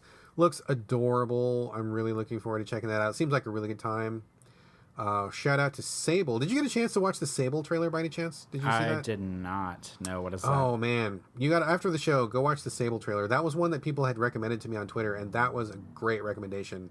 That game looks amazing, and I don't know where they showed it. I don't think it was in any of the conferences, but it's got a very cool kind of a pastel cel shaded art style, and it's a science fiction game where it looks like you're like in a desert planet, and then you have like a sand speeder vehicle that you like go over dunes with, but then you can also slide up and down the dunes, and then there's like ruins that you go into. Kind of reminded me of blanking on the game that game company made. Help me out, Corey. It's PS exclusive. It wasn't Flow and it wasn't Flower. What was their third one? Journey. It looks like Journey, except for you have a sand speeder, and you know, clearly it has that indie slant of like discovering ruins and uncovering an old civilization or whatever. It looked great. Like the visual style was very strong and Sable. Very interested in that one. I think it was Bethesda that showed a trailer for The Quiet Man, which was probably number 2 as far as cringeworthy moments out of all the trailers that I watched. It showed this weird CG of a guy walking into an alley, and then he points to his ear like he's deaf. And then it goes into like this really janky ass looking like low res kind of combat where he just like does these weird janky combos and beats up these guys, and that's all it was. But I don't know how you would make a game out of somebody being deaf, because they're just like anybody else except for like there's no sound. So like what, his fists don't work differently. Like, I mean, he's not going to do sign language to people and blow them away with sign language magic. So what is the point? I don't get it. We didn't see a lot about it, but it looked really cringeworthy. Hopefully it's not offensive to people who are deaf. Trials Rising got announced, and there's nothing to say about that except for it looks just like classic Trials. And I love Trials. I will buy this regardless. I don't care what it is. They got my $20 already. I'm down. I'm just going to buy it immediately. Don't care. De Racine. Did you watch that trailer by any chance? De Racine? Is that the VR From Software one? Yes. I did not watch it, but I've read a little bit about it. So people don't know this, but FromSoft has been making games for a long time. A long time. They did not just appear when Souls appeared. That was like the end of a long journey for them. They finally got their payoff. They made it big. Good for them, because they were like real C-listers in the industry for a really long time. I think I've played every game they've ever put out, and a lot of them are they're just not, I mean, honestly, they're just not good. So this looks exactly like something that they would have made 15 years ago before they got popular, or maybe 20 years ago. It just looks like this really janky, boring, weird medieval walk around and talk to people and try to put pieces of a story together. It looked really boring. It looked really dull. It's a VR game, so I definitely won't be playing it under any circumstances. But just watching it, I'm like, oh man, bringing back the memories from 20 years ago when FromSoft was like that C-list or even a D-lister, and it was like they just were putting out really janky shit. So I know that they've got a lot more eyeballs thanks to their success with Souls, but I don't know, but I'm not interested. I'm not going to buy a VR headset for this. I'll just say that much. However, I will say, circling back, there was a game announced for Switch called Daemon X Machina. And this actually looks a lot like Armored Core from back in the day, except for better. It looks like better than Armored Core ever looked. So if you want a mech action game, that one didn't get a lot of buzz after the trailer played, but I thought it looked really great. So if you want mech action on the Switch, that one looks like a real winner. Another Mega Man's coming. I kind of don't care. Monster Hunter Generations is coming. I don't know if I'm going to play that one or not. I may need to take a break from Monster Hunter for a while. But I think that was about it. Any final E3 things before we wrap? I think I have something that I want to say of just like something I wanted to see that I didn't. Have you considered this at all yet? What? I mean, like, was there anything that you wanted to see that was not at E3? Sorry. Like, have you thought about this?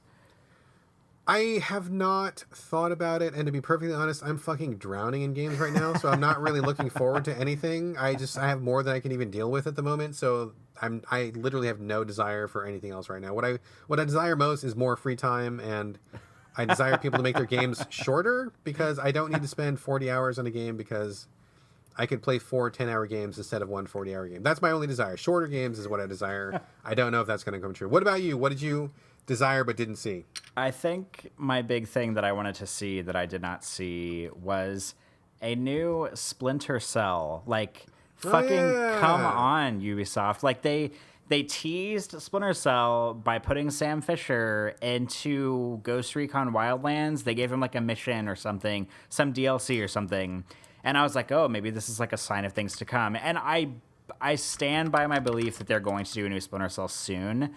But that would have been an incredible reveal at E3 if they had been like, all right, here's a new Splinter Cell game, because there have been so many people that have been wanting it. And the last Splinter Cell Blacklist, was so good, and it did not get like the hype that it deserved. And I really hope that they make another one and that they make it soon. I would be up for that. It doesn't seem like it would be my thing, but I actually have played.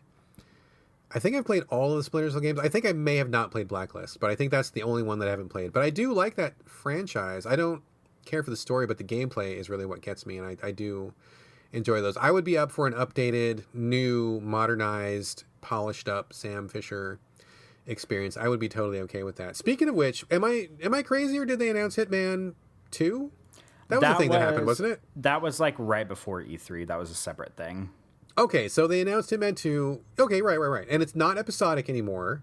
And, of course, Agent 47 comes back. I mean, did they say any details about it other than it's not episodic? From what I can gather, it's basically, it's not episodic. That's the big thing, is that it's launching with, like, I don't remember how many missions they said, like 6 missions or something, but I think they said they're going to add a couple more to it after the fact. There's, like, 4 editions of it available, which is fucking weird. Like, you have the regular one that's like $60. There's like a silver edition that I think is like 70 or 80. There's a gold edition, which is I think 100.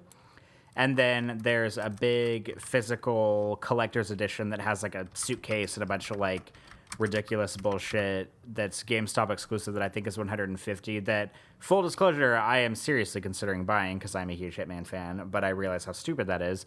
So I don't know exactly. Like, I looked at the PS4 a store for it, because it went, like, the pre-orders went live on the store, and it doesn't say like what is the difference between the silver and the gold and the regular editions. So it would be nice if they would detail that, because I don't know exactly what you're spending all that money on yet. I'm sure it's like you get future levels for free or get extra weapons or get other stuff, but as far as I know, they haven't fully detailed it. But it's just new Hitman, new locations, probably going to be very similar to the last one, except for it's not episodic, which makes me a little bit sad, because I think Hitman did episodic gameplay really spectacularly. But I guess we'll have to see. But I'm very, very excited. Hitman was my number 2 game of the year like 2 years ago when it came out. So I'm very, very pumped about Hitman 2. I'm excited also, even though I still have to play the most recent Hitman. I've played all the other ones, but I just never managed to work it into my time schedule. So I do want to get back to it. I definitely 100% for sure a Hitman fan, though. So excited about that. Do you know if the higher end collector's editions actually include the game? Because I don't know if you noticed this or not, but like the new fucking hot trend, and I say that in quotes, quote unquote hot trend in limited editions, is they sell you a limited edition with no fucking game in it. There's been multiple editions lately where they sell you a whole package full of tchotchkes, but there's fucking no game in it. Like, does Hitman actually come with the game? As far as I know, it does. You better fucking check, dude, because that's the new hotness, is they get you on the fucking collector's edition, and then you gotta fucking buy the game on top of it. Like, State of Decay 2, their limited edition, did not even come with the game. The deluxe package for Red Dead Redemption 2 does not come with the game. There's been a couple other titles recently, big ones, where they don't come with the game. What the fuck? Why do I want to spend $150 on some shitty, 8-page art book and a couple of plastic doodads you could get, for $1 out of a vending machine or something, and there's no fucking game with it. It makes me crazy. So before you put your money down, make sure you're getting the game with it too. Otherwise, why bother? I will keep that in mind. Heads up on that. Anyway, so that, I think, will bring us to the end of this annual E3 show. Kind of a journey. I feel like I've grown as a person. Corey, how are you doing? I need a glass of water. Yeah, I am thirsty as well. So I'm glad we got to do this. And I think, hopefully, fingers crossed, this is going to mark us being back on track with the regular recording of So Video Games. Apologies again to all of the listeners who have reached out and said that they miss us and they want us to get back on track. It's really nice to get those messages, and we've heard you, and we are doing the best we can. I think we are going to be back on schedule now. So thank you for bearing with us, and thank you for being patient. Glad you are still here. So yes, look forward to regular recordings soon. Also, as usual, remember to stick around after the ending music to hear tonight's banter. Otherwise, feel free to bail, and we will catch you next week. In the meantime, please remember that you can send us your comments, thoughts, feedback, ideas, anything else you'd like to. sovideogamespodcast@gmail.com. You can also post comments for us at gamecritics.com after the show gets posted there, and I will do my best to remember. I forgot last week. Sorry about that. My bad. And we are also on Twitter as a show at SoVideoGames. Also, you can reach us individually. Corey, what is your handle? And if I'm not mistaken, your Twitter handle and Instagram handle are the same, are they not? They are both the same, and conveniently, they're both my first and last name. Corey Motley, CoreyMotley. And my Twitter handle and my recently activated Instagram account are also the same, BradGallaway, all A's, no O's. So catch me on Twitter, catch me on Instagram if you like. And I think that's going to do it for the show. So I guess that's it. Let's wrap it up and say this is bye from Brad. And bye from Corey. We will see you guys next week.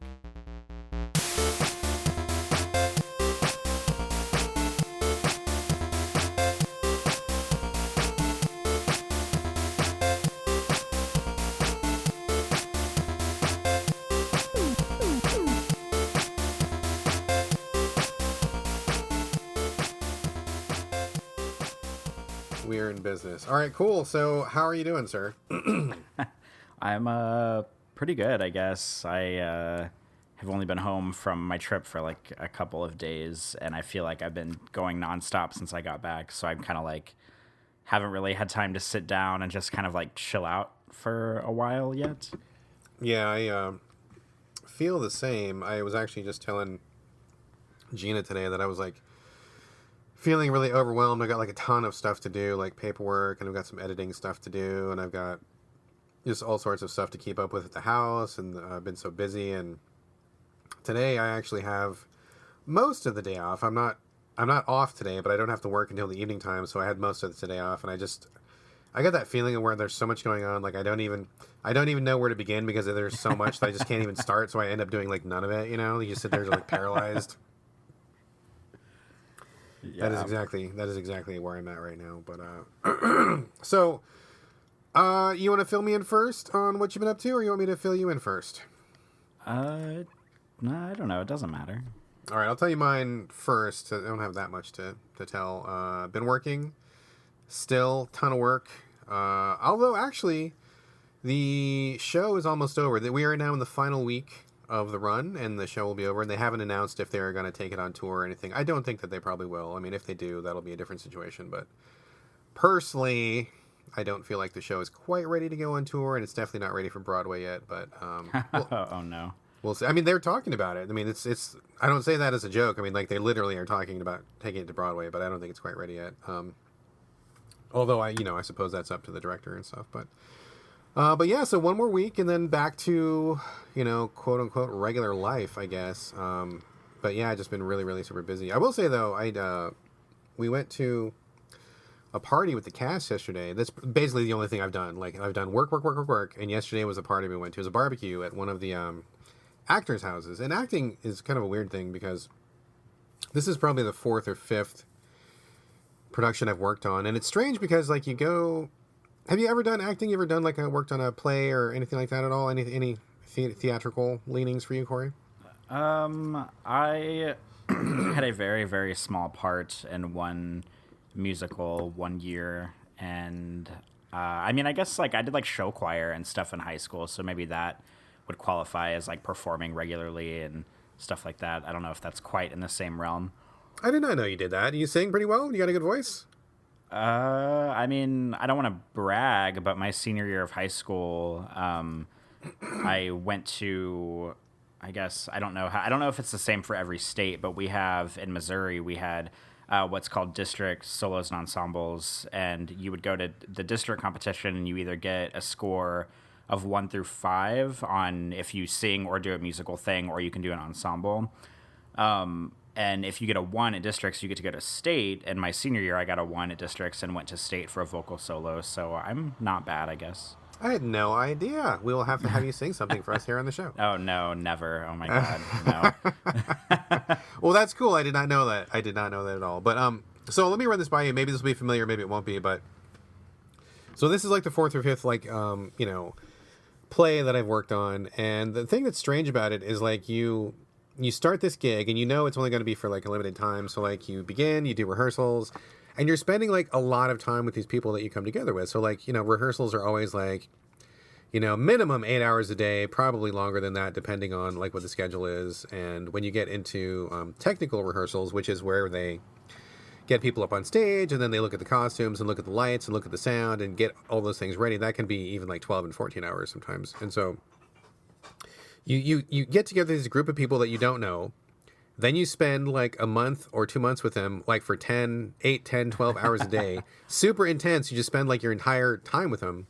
And then you get to know people really well because you're spending all this time. You start to feel like you're kind of a family. If people get along. If not, that can be really torturous. But if they get along, you're just constantly doing this thing where like you don't have time for anything else. You're just doing this thing every single day, really intense, working on it. And then you get to the end of the run, and then like this like temporary family that you've been with is just like, okay, we're done, bye, and then you just go your separate ways. And like, it's such a strange feeling to like have nothing, have this super intense relationship, and then it's like over. I don't know of anything else that's quite like it. I mean, I'm sure there must be parallels in other fields or maybe other jobs, or maybe there's something similar to that. But it's really, really weird to go through that. And like, there's always like this kind of like sense of like loss, or like this really kind of weird, like, oh, I feel like my ship is unmoored all of a sudden now that this thing that I've been doing so hardcore is gone all of a sudden. It's really strange, but we really like the cast that we're working with. Everybody's really cool. And yesterday was a barbecue at somebody's house, and I don't usually go to barbecues. I'm not really social in that way. I don't really enjoy doing that. It's really awkward and stuff, but I get along with everybody really good, and Gina and Whitty get along with them really well too. So I'm like, oh, we'll go for it. And it was just like a really lovely day. Like we went to this person's house, and they had like, some cool music, and they had a bunch of food, and everybody came over, and everybody was like in a good mood, and it was sunny. And the thing that, really struck me was like, we're such a diverse mix. I mean, I mentioned this on the show earlier, but like at least half of the cast and crew are gay, like just at least half, probably more than half. And then we have Black people, we have white people, we have Asian people, we have people of, indiscriminate background or whatever. And it's just like, we're all just sitting there mixing and chilling out and, playing games in the yard and just talking and laughing. And it's just like so super positive. Like everybody is just accepting of everybody. Everybody's really cool and having fun. And it's just positive all the way around. It was just really, really a wonderful experience. Probably one of the best barbecues I've probably been to ever in my life. I mean, I really had a really great time. And I think everybody else had a great time too, which is really great. And also double great because, with all the political stuff going on, it's kind of a horror show outside, if you look at the United States in general. So it was nice to have a little bubble of, hey, there are good people. We can still be decent human beings. This is something that's really positive. People are nice and loving and caring and respectful, if you get the right group of people, which is great. I will say, though, it ended on kind of a down note, though, because they set up a slip and slide, a giant slip and slide in their front yard for all the drinking grown-ups to go on. And it was really, It was cool. They got the sprinkler, and the tarp was laid down, and it was slippery, and they got some kind of oil or lotion or something to make it like extra slippery on top of that, which I thought was like pretty impressive. And so everybody was going on it, and it was a really good time, really, really fun. And then all of a sudden, when he's like, oh, I got hurt, and I look, and he's bleeding crazy out of his foot. And I'm like, the fuck? What happened? And they apparently had these little, I don't know, like little brackets or tent stakes or something that were keeping the slip and slide plastic in the grass, And Yeah. apparently when they were one of them must have fallen out of the bag because they were all still in the tarp that was on the ground. But we looked around and like I found one that was just like in the grass. So I suspect they like just dropped one like accidentally. So he stepped on it and part of it scratched the hell out of the side of his foot and the other part sunk into his heel by like half an inch. Oh, gross. It was bleeding a lot. And I was like, oh shit, okay. So we got him patched up, put some pressure on it, stopped the bleeding. He didn't want to leave. He wanted to keep going. So we're like, okay, this is fine. We can just, for a little while, we'll keep going. But we had to end the picnic by taking him to the urgent care and getting him a tetanus shot because he needed to get that taken care of. So a bummer end to an otherwise wonderful day. But he said he still had a good time. I think everybody still had a good time. Unfortunate that we had to cap it off with the tetanus shot. But otherwise, lovely. And that is literally the only thing I have for Banter because otherwise I've been working the entire fucking time. That's all I got. So what about you, man? You went on a business trip or something? You went on some kind of strange excursion somewhere? What you been up to? I did. I went on my first business trip I've ever been on in my entire life, and unfortunately, it was not anywhere cool. I went to Columbus, Ohio, which I had never been to before, and so what I do at work is I work for a university and maybe I've talked about this on the show before, but I'll sum it up very briefly again. I basically work in a suite in in one of our busier buildings on campus, and I work in the Division of Student Affairs, and I work with case managers for case management and victim support services, and I also work with the Office of Student Conduct, and I use a software called Maxient, Maxient. Basically, like almost all the work I do is in this computer software called Maxient. I guess I don't know if it's called a software. It's just like a website you go to and log into, and it's like probably like the leading it started out as a conduct management software for universities. And I mean, it's used by like hundreds and hundreds of colleges and universities across the United States. And I think there's even a few now overseas that are using it. But it started as conduct and it kind of morphed into a thing that a lot of other components of a college campus can use also. And the people who run the Maxient software, who code it and who build it and do software support and do all of it, there's only about maybe like 15 to 20 people who manage the whole system. And the co-owners are a husband and wife, and they have a conference every year, and I guess it rotates around the United States. Like it was in Columbus this year. I've heard it's in Vegas sometimes. It was in like Charleston or something a few years ago. And it's basically just like the one time a year for like every college if they want to and if they pay for it, because of course it costs a lot of money to go. They can send whoever they want in their university to this conference, and they just have a bunch of like panels that they do and a bunch of presentations, and a lot of the presentations are done by people who work for Maxient, and some of the presentations are done by people at universities. Like I went to one that was a guy, the director of conduct from the University of Kansas. Like he presented for a thing, and you basically can just choose whatever presentation you want to go to, and there's like, I think the first night you get there, it's just like the opening ceremony where they do kind of like a little keynote and they have a little reception after. And then the only full day, because it's a 3-day thing, the only full day is the second day where you go to like 4 seminars in the morning and then they have a lunch break. And then I think you do 3 seminars after lunch. And then they have like a social activity you go to after that. Well, you don't have to go, but it's there if you want to. And then the last day they have, I think it's like 3 seminars in the morning. And then they have a development conference lunch where you're basically all in a ballroom eating, and they just kind of have like a panel discussion where they talk about stuff they want to implement in the future into Maxient. And we kind of like vote as an audience on like what sounds good and what doesn't. And we can just kind of like toss around some ideas. And they said this year was the biggest year they've had. And I think there were about 350 people or so there, if I recall correctly. So it was cool, and I learned a lot. I didn't get a hotel room in the hotel that it was happening in because one of my bosses at work kind of isn't very like quick to book that kind of stuff. So, and I wasn't sure what the layout of Columbus was at all. So she found a hotel that was just like a few blocks down the street, which it was only like a 10-minute walk back and forth. So I didn't care at all. But the shitty thing, and I didn't realize this until I got there, is that like my hotel was like a 10-minute walk away from like the cool stuff. So like if you walk to the hotel that the conference was happening in, it was kind of like right on the edge of like cool downtown areas, and like everything was on the other side of it. But I was down the street on the other end, like farther away from the cool downtown stuff, and I didn't have a car. I didn't rent a car or anything. So like there came this weird point every night where like I would get finished with the conference and then I would go back to my hotel room. And it would be like, I don't know, like 8 o'clock or something. And I'd be like, okay, like I'm not hungry yet, but I don't want to go to bed yet. And I know I'm going to be hungry in an hour. And there's only like 2 restaurants around me and they both close at like 9 or 10 or something.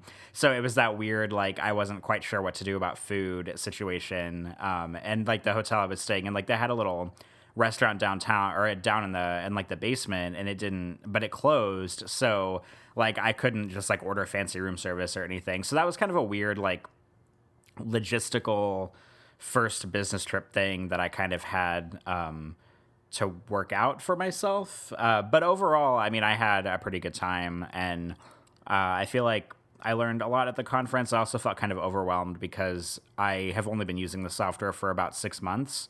And so some of the sessions I attended, I felt like I knew a little bit more than I thought I did going to them, and I didn't really learn as much as I thought the panel was going to teach me. And then some of the panels I went to, I felt like a little out of my depth. Like they were kind of explaining some stuff that I don't really do at work. So I was like, okay, I'm not really sure how applicable this will be, but I persevered nonetheless, and also took a bunch of pictures at the zoo because they took us to the Columbus Zoo, which apparently is like a really good zoo, but I only got to explore like probably about a quarter of it in the time we had. But I took a lot of pictures, and then I flew to Arizona after that because Patrick had booked a vacation to go to see his sister lives in Arizona and Phoenix. So he didn't really plan it for my business trip, but it just kind of happened that they worked out that way. And I was like, okay, well, instead of flying back to New Orleans, I'll just fly to Phoenix. And then I got to meet them out there. So I was in Phoenix Thursday night, Friday, Saturday, and then I flew back to New Orleans on Sunday night. And of course, my last motherfucking flight back to New Orleans got delayed, so I didn't get back until like midnight, and then I had to turn around and be at work at 8:30 on Monday morning, so that was not cool. But I made it, and I'm still alive, and I'm here for the podcast, and here we are. I gotta ask, I don't travel for business in the same way that you are describing, although once in a while I do. Like once in a great while I have to. Usually it's for something related to like continuing education for my job, which, I mean, don't get me started on it, but like they require us to have this like, you know, got to keep your skills up, got to keep learning, got to be, you know, advancing in the profession, blah, blah, blah, blah, blah, which I mean, I agree with in theory, but I feel like how they enforce this and how they make it happen and what they offer for this is just kind of a joke. But total side story. I don't mean to get off on that tangent, but every once in a while I will have to go to like a conference where I need to get these continuing education credits in order to keep my certification so I can keep my fucking job. And whenever I do something like this, you know, you go to a conference, you sit in the lecture that's being given or whatever it is, and I generally just don't give a fuck about any of it. It's so boring, and it usually doesn't apply to me, and I just am only there because some fucking mucky muck who is in charge of my licensure says I need to do it. I mean, I have a really hard time focusing on those, and the worst ones are like when you go to it and like they're like no electronics, or like, you know, like one time I brought 3DS with me and I got busted because I was in the back row playing 3DS because I didn't give a shit, and you know, they're like, oh, we saw you back there and you're not going to get your certification if you don't start paying attention. And I was like, number one, I'm a fucking grown up. Number two, I paid for this. Number three, fuck off. But I have a really hard time doing shit like this. When you were going, were you just like spacing out the entire time, or did you actually give a shit about what they were talking about? Well, the good news is the panels were only about an hour long, so they weren't like, I wasn't sitting in one for like 6 hours at a time. And for every hour slot, they had like maybe like 4 or 5 different panels to pick from, and they sent you the itinerary like a few weeks in advance. So like you could kind of tailor what you wanted to see per, because like I mean, different people in different universities use these and like use the system in a lot of different ways. So like I was probably for sure the least qualified person there, like in terms of education, in terms of my role in a university setting. And I was totally okay with that. Like, I don't have any, like, I didn't need to feel like pretentious or like educated or whatever. But it was just weird because like there's people like me there. And then there were like, you know, vice presidents of student affairs for like big universities like in California and stuff there. So like they offer a lot of options for you to kind of go to what seminars you want to go to that'll be more useful to your skills, or if you have any certain questions to go to ones that are like applicable to you. So that was kind of worked to my advantage where I could pick out ones that I thought would be good for me, so I wasn't just kind of stuck in some seminar that had like absolutely nothing to do with me, that had nothing to do with my skills or nothing to do with the kind of university work that I was doing. But it was also a double-edged sword because there were definitely like 2 or 3 panels that I picked where I went to them, and then whenever we left, I was like, yeah, I didn't really learn anything there. Like Maxient has an analytics tab where you can run like thousands and thousands of different kinds of reports to basically pull data from university database in like a bajillion different ways. And one of the panels I went to, it was basically just this woman who worked for Maxient, and she was like, she just kind of like walked us through like 10 or 15 of the reports that we could run. And I was like, okay, this didn't really help me. Like, she didn't really do a good job of like explaining, I don't know, like why we should use them. It was just like, oh, here's a report you could run, and this is what it does. And here's another report you can run, and this is what it does. And it's just one of those things where like I could have found all that info if I had just like fucked around in the system like myself and kind of gotten down to it. But I mean, I was able to pay attention most of the time, and most of the panels I went to were, you know, more or less stuff that I was interested in, or it was interesting to see the way other universities use the system to for like different case management purposes, or how they keep their cases open, or when they decide to close them, or what tags they use, or what case types they use. There's just like so much like going on in the system that it was interesting to see kind of get different insights on how other universities use it.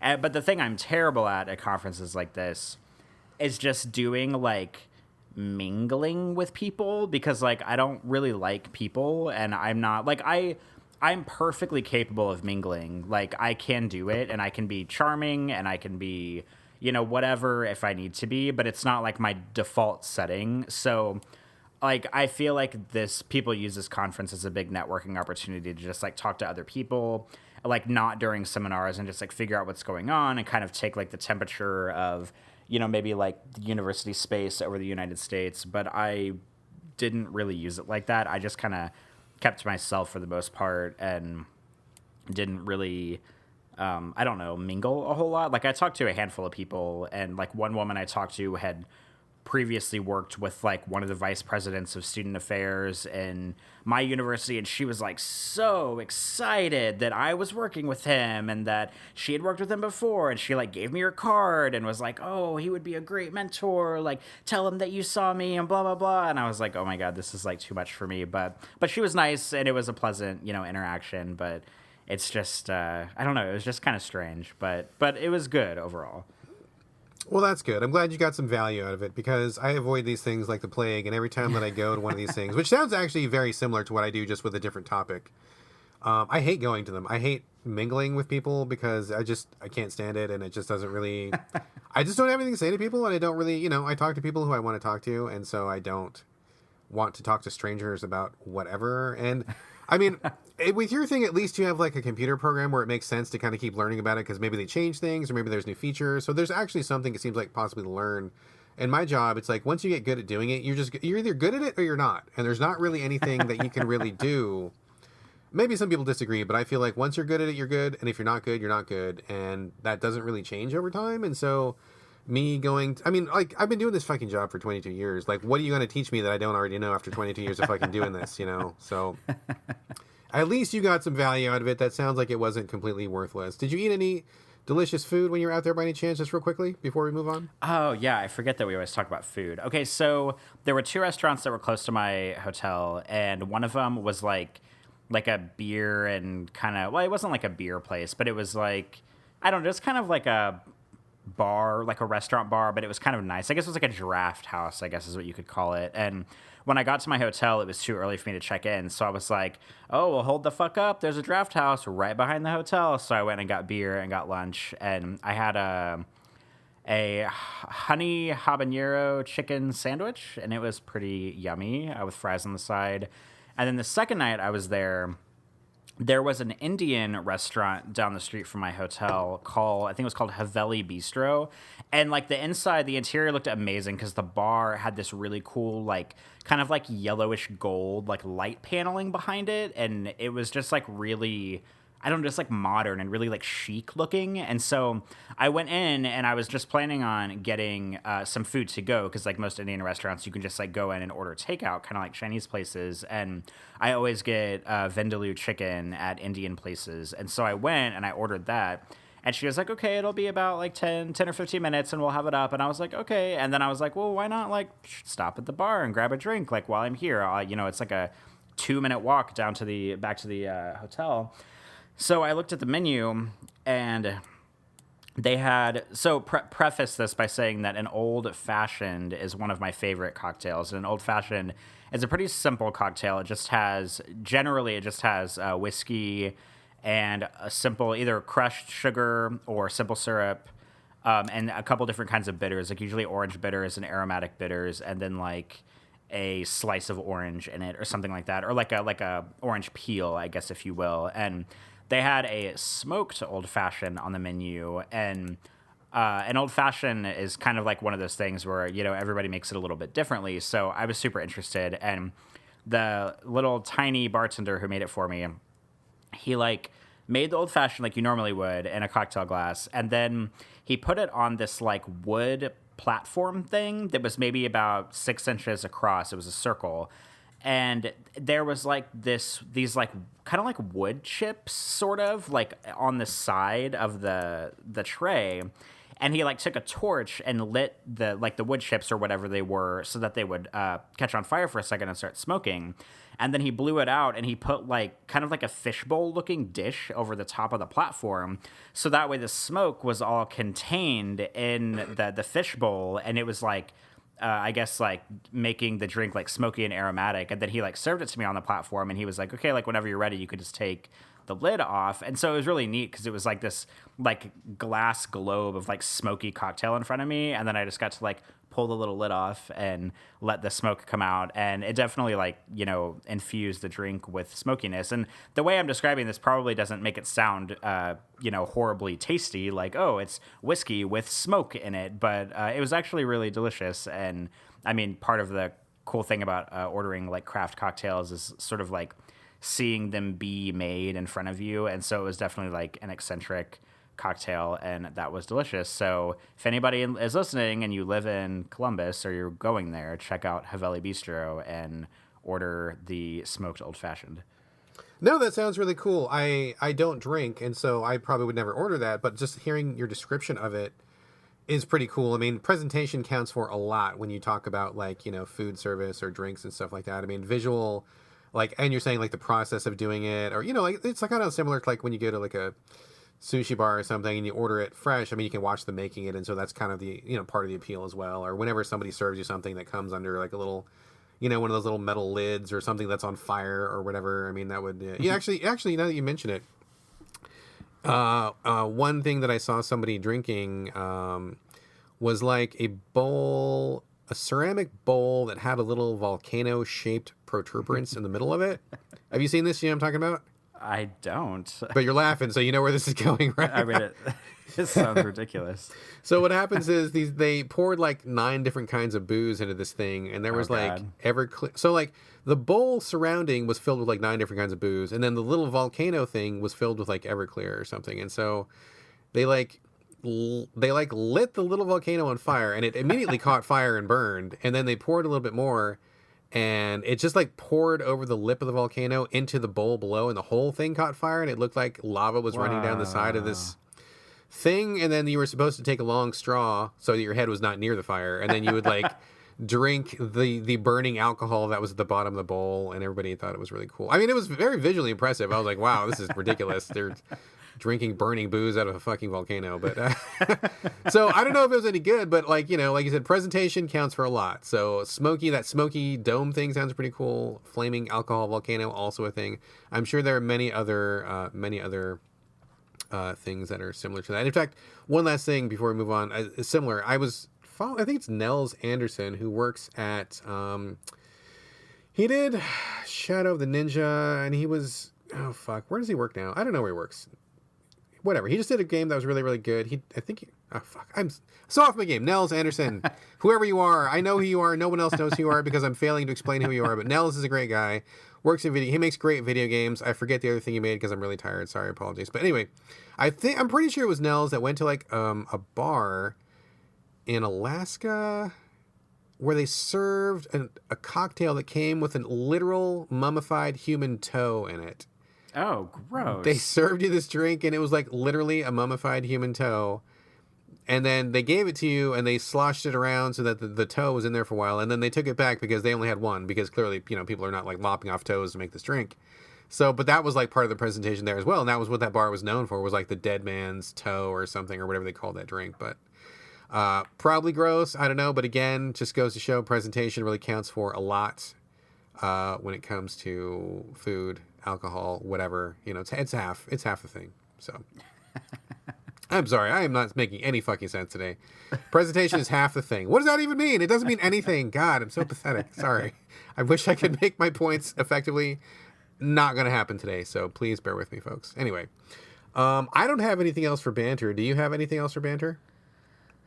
I mean, I could talk about going to Phoenix, but it would probably take me a little while. I can sum it up quickly by saying that I got to meet some parkour people out there that I've been friends with on the internet for a long time and get to meet in real life and photograph them. And that was really, really fun. I wish I could have spent more time with them, but unfortunately, I could not. So, but I will be working on photos. I took like 1,600 pictures while I was in Columbus and in Phoenix, and I imported a bunch into Lightroom last night, and I will be editing them over the next 400 years. So, yeah.